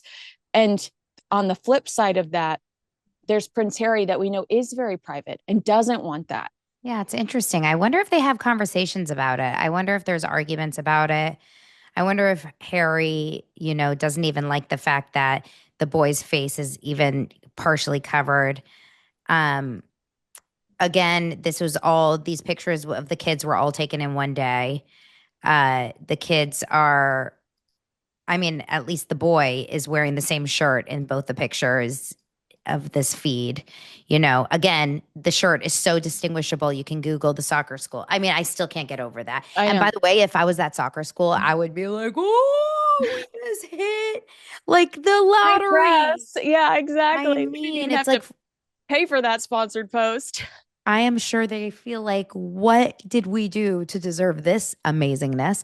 But Yeah. yeah, I just the kid thing is so interesting to me. And whose choice is it? And when do you draw the line? And where do you draw the line? And it's like rip off the band-aid and just show them, or don't show them at all. It's just figure it out. This piece by Tom Sykes says all of it underscores Meghan's widely contradictory approach to privacy. One of her major complaints to Oprah was that she and Harry were put under pressure to serve our children up on a silver platter to the media, yet now their images keep popping up oddly whenever there's a product to push or a narrative to reset. And I watched her show because it's my job, and I wouldn't say there were moments where it's supposed to be like family, but there aren't kids there. Like, there in the episode where she's planning a child's party with Mindy Kaling and there are no kids. I mean, it is just so weird. It's hard to get over, and you don't digest it as like a family or kids show, but she's really pushing the mommy kid thing right now. Again, and how does that relate to selling jam or rosé? I guess moms like rosé. I guess. I do. Do you get the connection, or am I missing something? I think she's just trying to come off as wholesome, relatable, likable mommy. That's the crafts, right? It's all about the crafts that she's doing. It's a craft show. It's an arts and craft show with a little bit of food thrown in. Yeah. I Oh mean, my I'm God. surprised there's not macaroni necklaces in every episode. I mean, that's something that would be way more relatable than anything else. Paper mache. Yeah. Oh my gosh. Yes. Yes. Show us I that. mean, they should just do like a, dot to dot, or Mhm. like a coloring book. Yeah. Honestly, I would rather there just be an episode with her and one person just sitting and doing a coloring book over a glass of wine and talking. That's Like that hilarious. would be more interesting. I would watch the hell out of that as long as it's not Jamie Kern Lima. Hi. Um, I I I know that what I find very interesting is I got a lot of comments when I used a clip from when you did my show when we talked about the Chrissy Teigen train wreck, which got horrendous press, by the way. It wasn't just us talking about it and people talking about it. It was like actual press picked up on that train wreck of a show. And mostly Chrissy's just ridiculousness with the birthday debacle. But people were saying that, but season like the people that were coming back were like, but season 2 is a whole different vibe than season 1. Didn't they shoot this all at one They round? did. They did, but I will tell you that I do believe that they tried to edit it a little bit different. I mean, I In what way? not 100, not 100%, because I did notice that Megan never hesitates to compliment herself. Like she'd Oh. take a bite of her food and then go, "That's just so good," and it doesn't it smell yummy in here. So she constantly compliments herself, but they allowed her to lean more heavily on the experts versus being the expert. And I think that was editing. I don't think it Oh. was less about, I don't think she took any, personally took any notes and executed anything differently because they were shot back to back. I think an editor said, I think the first trailer that we saw for season 1, it's like everyone complimenting her. And oh, this is like the most magical day. Mindy Kaling says that. Whereas on the second trailer, you see Megan say to somebody, "I'm so glad you're here to teach me this." Like humble Mm. is a stretch, but they were trying to make her look more thankful and eager to be learning from other people. And That's I an just interesting thought. Yeah, it's very interesting. That would make her like bring her down a notch. Right, exactly. When we're talking about this mommy brand that she's pursuing, and I love that you said trying to appear more likable, wholesome. She gave People Magazine an exclusive interview today. Okay. Meghan Markle reveals 4 back to school tips inspired by Mm. Archie and Lily. Again, like you want this private life for your kids, and the other moms at your school are reading about them in People Magazine today. So here are some of her tips, and I'd love I'm your dying to know because I need to take notes for my parenting. I know. Never underestimate the value of a handwritten note. Scribble something for your little one and tuck it into their lunchbox. I mean, can these kids Hmm. read? Can these kids freaking read? One is How 4, old are they? like 4. Like it's put it in their notebox or put it in their lunchbox. A joke, a little of Uh, your own version of Mad Libs. Jesus. Or just a sentence telling your child what your favorite thing about them is or how much you love them. Who doesn't appreciate being thought of? And that validation from a parent when they're going back into school may be just the boost your child needs, whether it's pre-K or a teen. When I was a teenager, there's no way in hell my mom was going to tell me how much she loved me. Let me tell you that. what? Yeah, what? And I'm sorry, like I have nothing against the act of showing your kids that you love them and letting them know or whatever, but these kinds of pieces of advice make me want to throw up because it's all it is, it's unrealistic. Like if you it just shows that she has help in the morning Oh, girl, we are going to because go all into that. We are going to get into that. okay, do you want to go through the 4 and then we'll like attack or should we just talk about Well, it?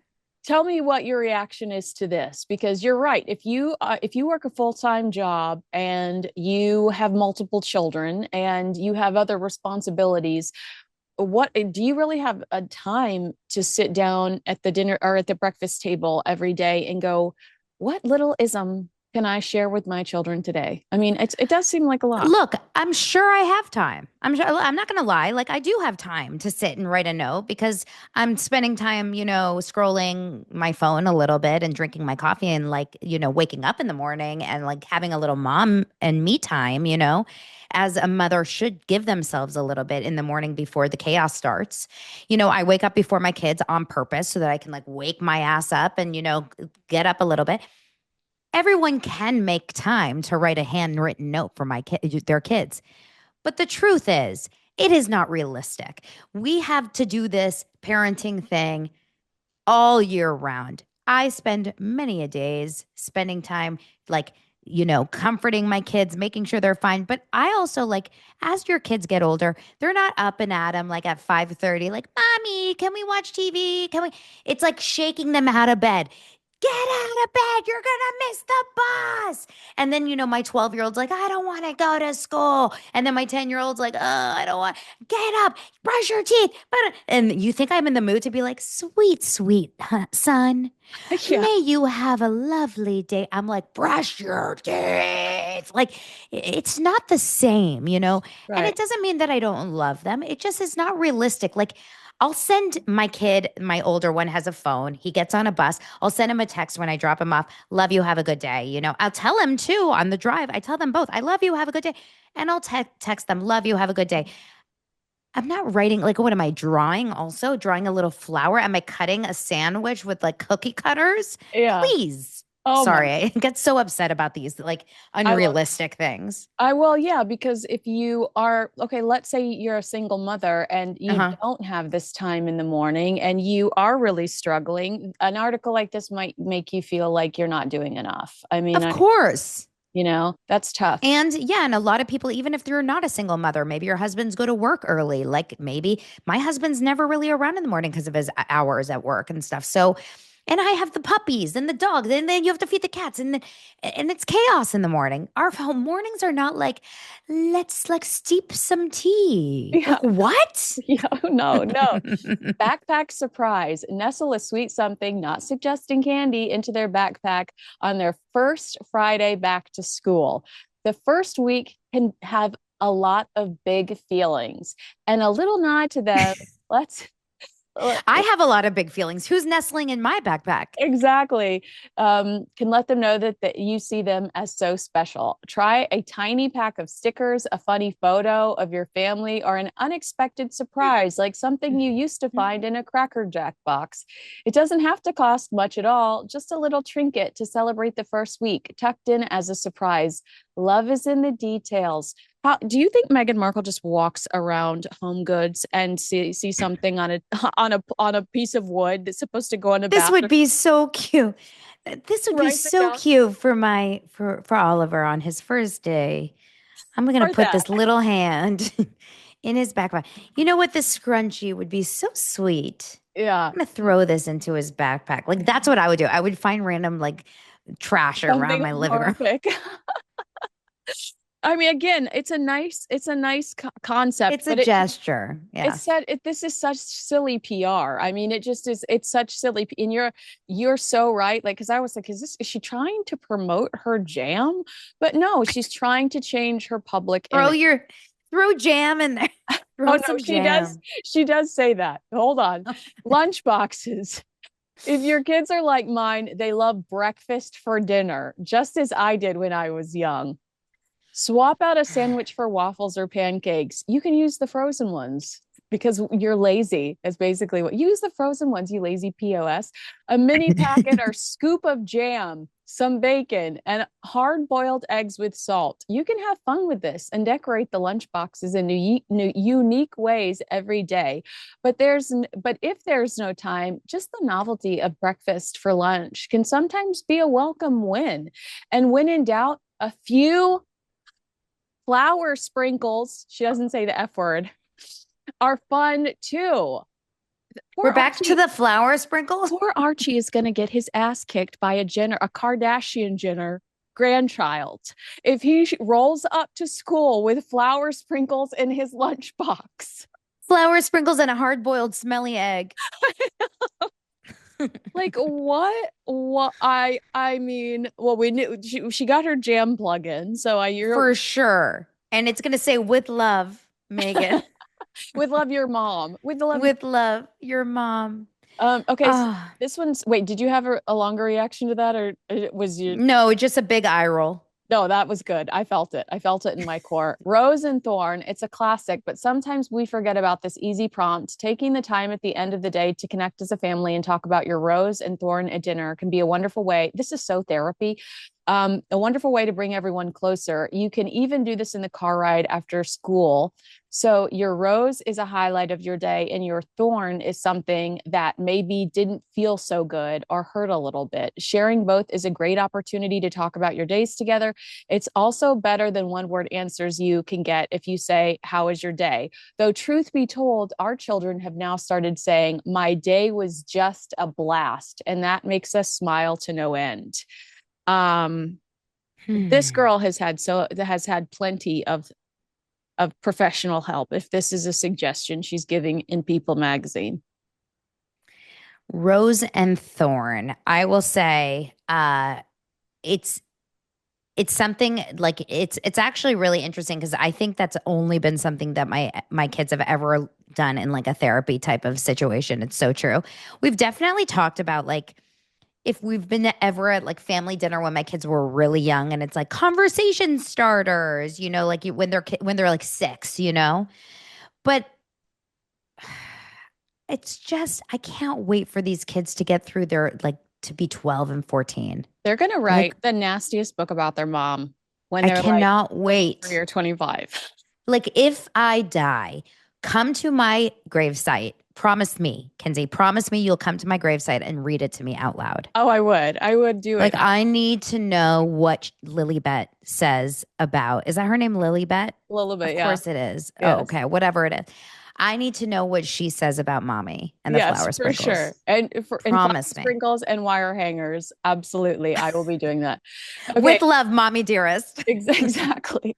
So the reason I wanted to, the reason I told you to hold up was because I have the nanny ad. A source of mine sent me this ad and said that Harry and Meghan were hiring a new nanny. And so I wanted to read you some of the requirements because then you're like, oh, now I get it. Now I get why Okay. time to email your children every night before you go to bed. So in 20 years, they can read your emails. This is a live in or live out position. If living in, accommodations include a private bedroom, bathroom, sitting room, staff kitchen, and separate entrance within the home's staff wing.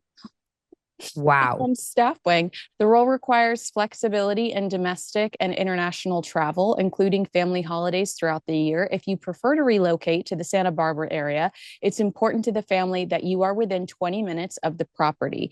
The nanny will assist with morning and evening routines, school drop offs and pickups. Remember, Meghan said she liked doing that on Jamie Kern Lima. So, Sure. actually, the nanny's job.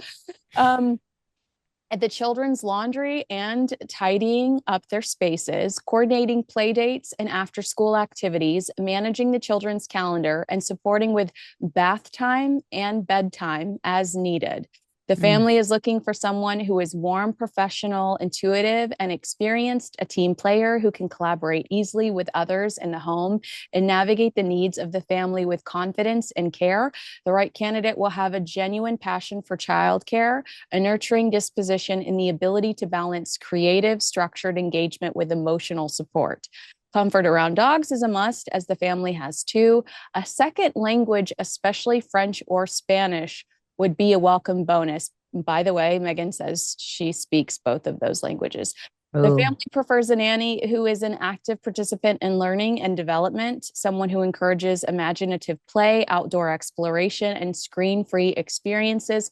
A strong swimmer is also important, as well as someone who can patiently help guide the children through new milestones, such as swimming, biking, reading, and writing. So it's like, girlfriend, what do you do? Like, She's looking for a new mom. I mean, seriously, that is a mother and a father. I mean, she's truly looking for Mary Poppins. yeah. That is I mean, if look, if I had all the money in the world and I found someone like that, I would be in heaven with young kids because that sounds like a perfect person.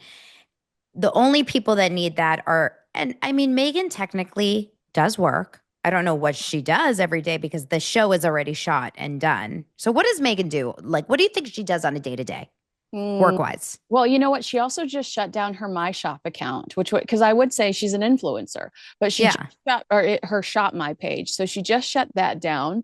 I mean, occasionally new products pop up on her website, but her website is not updated enough to say that it's like a sustainable business venture yet. She's taking a break from her podcast. The Christmas special is already shot. There's no guarantee for a season 3. So I would honestly tell you, I don't know. So like maybe random meetings, Yeah.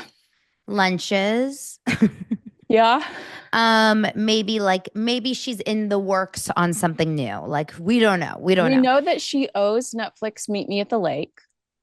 Okay. So maybe she's trying to develop that. But yeah, I do think that there are real questions around what her day looks like. I Yeah, mean, she doesn't have a 9 to 5, and neither does Harry. yeah. They both are kind of around, but also probably pulled in different directions throughout the week. In different meetings, probably lots of random boards and or charity work, random things like that. Very high Yeah. society type people. So I understand that they would need help around the house. Like I don't judge that whatsoever. I think if you have the finances to be able to do that, I would love when my kids were younger to have full-time help. I never was able to afford it, but I definitely had part-time help because I work and Mhm. I needed for sure someone to help me at least maybe pick up the kids from preschool when I was, when I was a casting director, I wasn't able to be home. I couldn't pick them up and, help me with bath, like stuff like that sometimes. So I don't judge that whatsoever.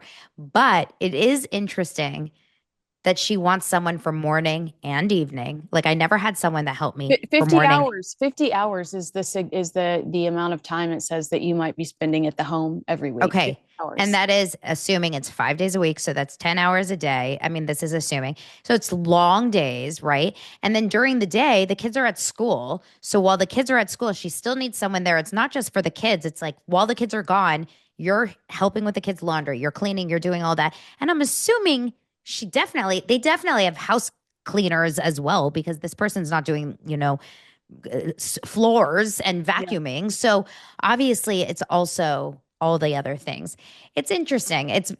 I would imagine they already have someone in that position and they're just getting a replacement too, because there's Yes, no way she's doing they all this now. so this person has been in the position for 5 years and just had a baby, and she's trying to transition to a house manager role. But there are always more than one nanny there. There's always There more. has to be. Yeah.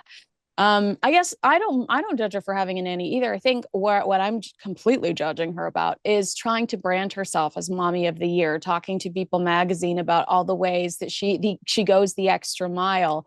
And when you see what the expectations are of the people that are helping her with childcare, you start to go, well, of course you have time to go dig through Cracker Jack boxes to get little treats for your kids.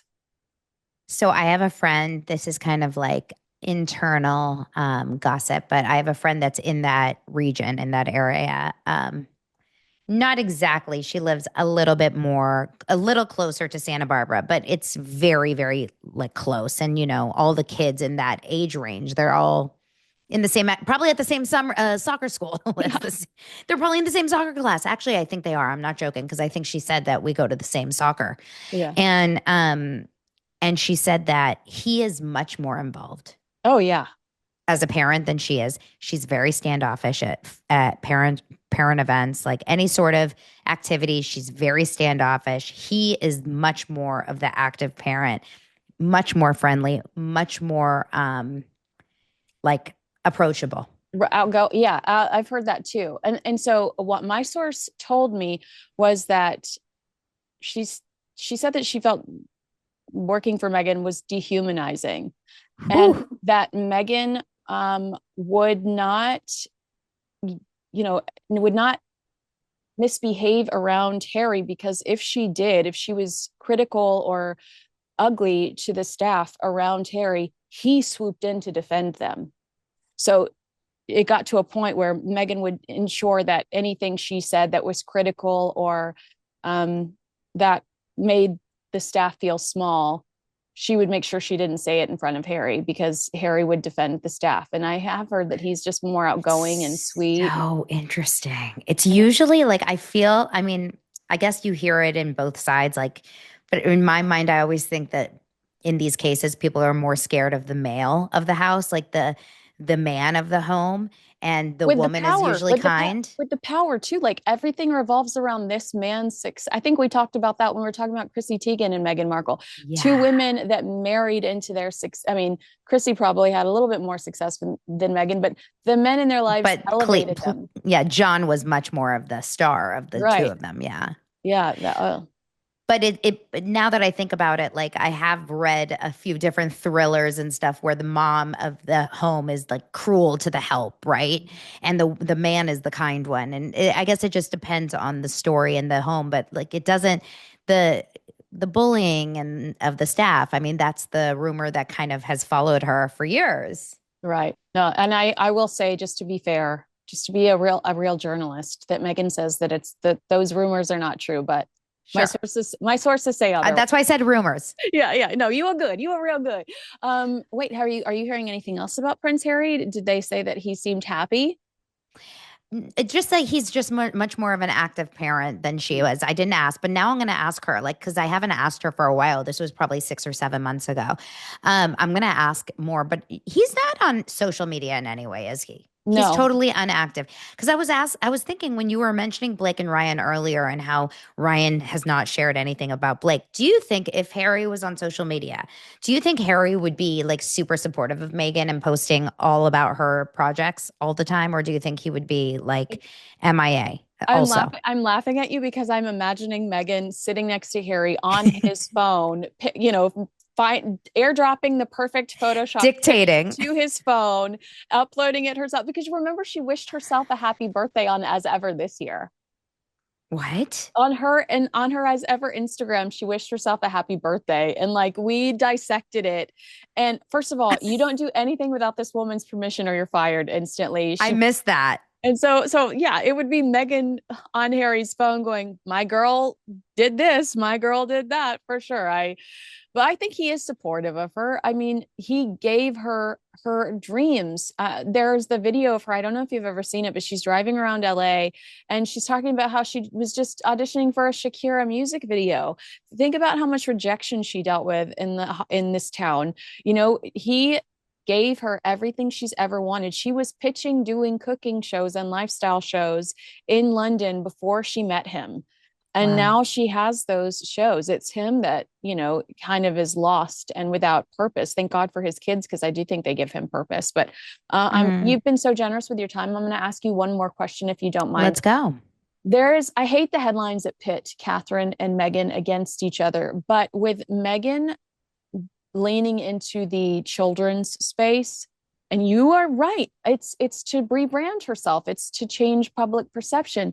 It does make me wonder if the palace will be frustrated, because Catherine has really made early childhood development her signature cause. You know how when you're in the royal family, like it hasn't always worked this way, but with William and Catherine, instead of being patrons to 700 different charities, they really fixate on causes that are meaningful to them. With William, it's the environment and homelessness, and with Catherine, and they do a lot of mental health, but with Catherine, it's this early development.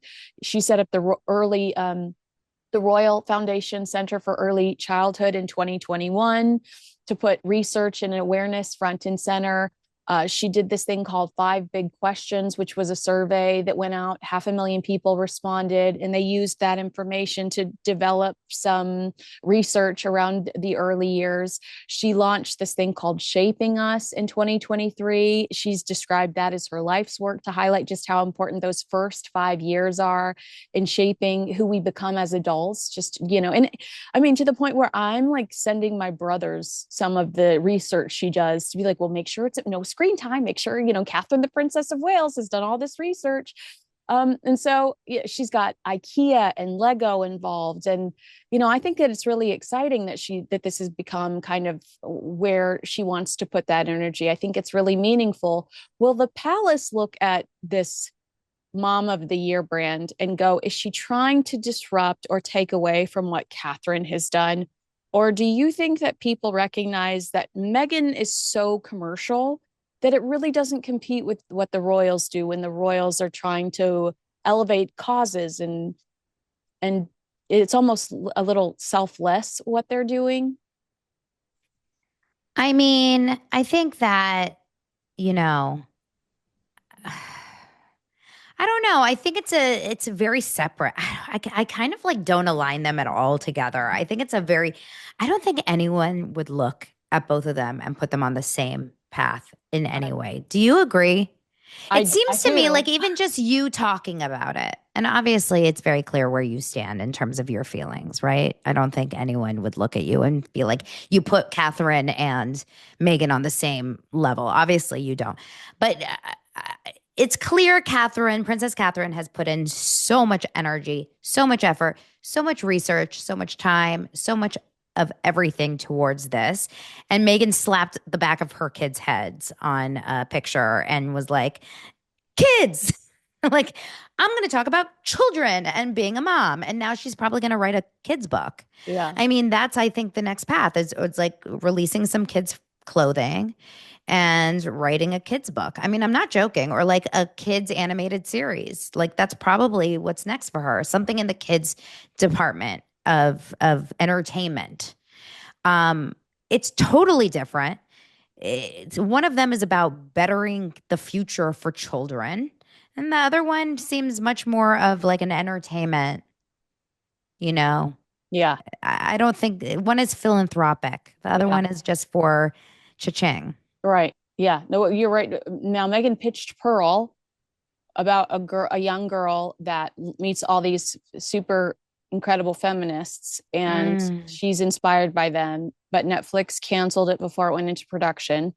But Catherine, the Princess of Wales, has recently developed a bunch of cute cartoons to help educate, Oh, to help people in education, to help guide them with the early years project and the research they found. So you're right. It is totally different, but they're still executing. Um, there are still similarities in what they're executing, but the end result is what is so different. There's somebody that's doing it for the paycheck and somebody that's doing it because they call it their life's work. it's you can do the same exact thing. Two people can release a makeup line or a hair line or a clothing line or a line for animals. You know, it doesn't matter. It's about intention. It's about what got you there, your purpose. Uh, I don't think Catherine is in it for the money. I don't think Princess Catherine is in it for the fame. I don't think she needs any of that. I think Princess Catherine is in it truly because she has a philanthropic, passion. And Megan may also like Megan actually may have a philanthropic energy in her, but somehow it does feel very overshadowed by like a desperation for being relevant Mm. and feeling like she cannot be forgotten. Because when you start out as an actor, and I say this as someone that came from this business, and I truly mean this. I don't mean this to attack Megan in any way. I mean this as a casting director who has worked with so close with so many people as actors. If your goal in life is to be on screen as an actor, it's very hard to lose the want and the need and the desire to be the star and to be front and center and to be talked about. And even like a reality star would feel the same way. It's hard and even if it's negative gossip, it's just hard to lose being the focus of the attention. And I don't know how happy they would really be if people stopped talking about them like they say they want people to stop talking about them. They say they want the privacy. They don't want the privacy. Well, It's it's Ryan and Blake. They don't want people to exactly. stop talking about them. They want negative people that are talking negatively to stop talking about them. If they can't control it, that's when it becomes inconvenient to them. Exactly. But even if people stop negatively talking about them and then it just got quiet, they would freak the F out. Yeah. They would need to like do something, which is why part of people saying that maybe that's why Ryan didn't post about Blake for her birthday, because at least it gets people talking. Like there's something, it's like almost like an addiction that people need to be they need these kinds of stupid fluff pieces in People magazine. They need that press just because, oh my God, why are my Google alerts silent this week? Like that's not a good sign for someone that is used to being the star of a TV show. You're so right because when I was prepping for our show, I struggled to find anything of value about, like, I was like, oh my gosh, what are we going to talk about? And then all of a sudden that article dropped, and within seconds I found it, and I dropped it into our rundown. But I was concerned that we would have nothing to talk about it because no one's talking about her show anymore because the Yeah. show it wasn't a success. It was And a one and done, and what it was like number 98 or something horrible. it was, well, I think it was in the mid 30s for the United States, but still, Oh, I okay. when you want to be in the top 10, I think that's you're on the struggle bus. It didn't come up in my like homepage for Netflix at all. They're not, yeah, like that's what I was saying. Because I have to watch it for work, you would think that they would be pushing season 2 on me, right? And they didn't at It's all. not on your algorithm. No, Yeah. I feel like Netflix is like, we've got My Life with the Walton Boys or whatever that is. I get all the like the great documentaries, like the Unknown Number on the catfishing documentaries and Oh stuff. yeah. Oh my That's what gosh. I'm getting. Oh my gosh. And then they just allow that woman to sit there and cry. And you're like, holy hell, you're the monster here. Oh my God. I just talked about it on my show. I mean, that's the stuff that like, but it's the same kind of personality, by the way. It's like these people, some of these people just need the attention, just need to be talked about. I'm Wait, not saying Megan is. on your show, did you bring up the fact that, like, why didn't she get in trouble for, I should be careful how I say this Well, on no, I didn't YouTube? talk about the spoilers because I'm giving people a couple days to Ah, watch it. oh, And okay, then I cool. said on Thursday I'll talk about it. But if you want to say it, I know what you mean by speaking sexually, basically, Yeah, yeah. to Okay, I'll minors. watch on Thursday's episode then. I'll watch. Yeah, we're gonna get into it, but for anyone watching this, watch The Unknown Caller on Netflix. It is a wild, twisty documentary. It is. It's so good. And I'm glad that you're on top of it because I will be watching Thursday. What I will be watching is Daily Dose of Donna. Oh my, I'm so Aww. glad you have to come back regularly. Can I just ask you to do Anytime. that? Okay, cool. And same with you. People loved you on my show too, Well, I and we'll can't. talk about everything. Oh yeah, that's what I do enjoy about your show. We don't just talk Harry and Meghan. We talk about a lot of different topics. So it is fun All to the do. things. It's fun to escape my Sussex hell. So thank you for giving me that opportunity. Agree with us, disagree with us, let us know in the comments below. Make sure you like, subscribe, and share this video with a friend. Thanks so much for watching.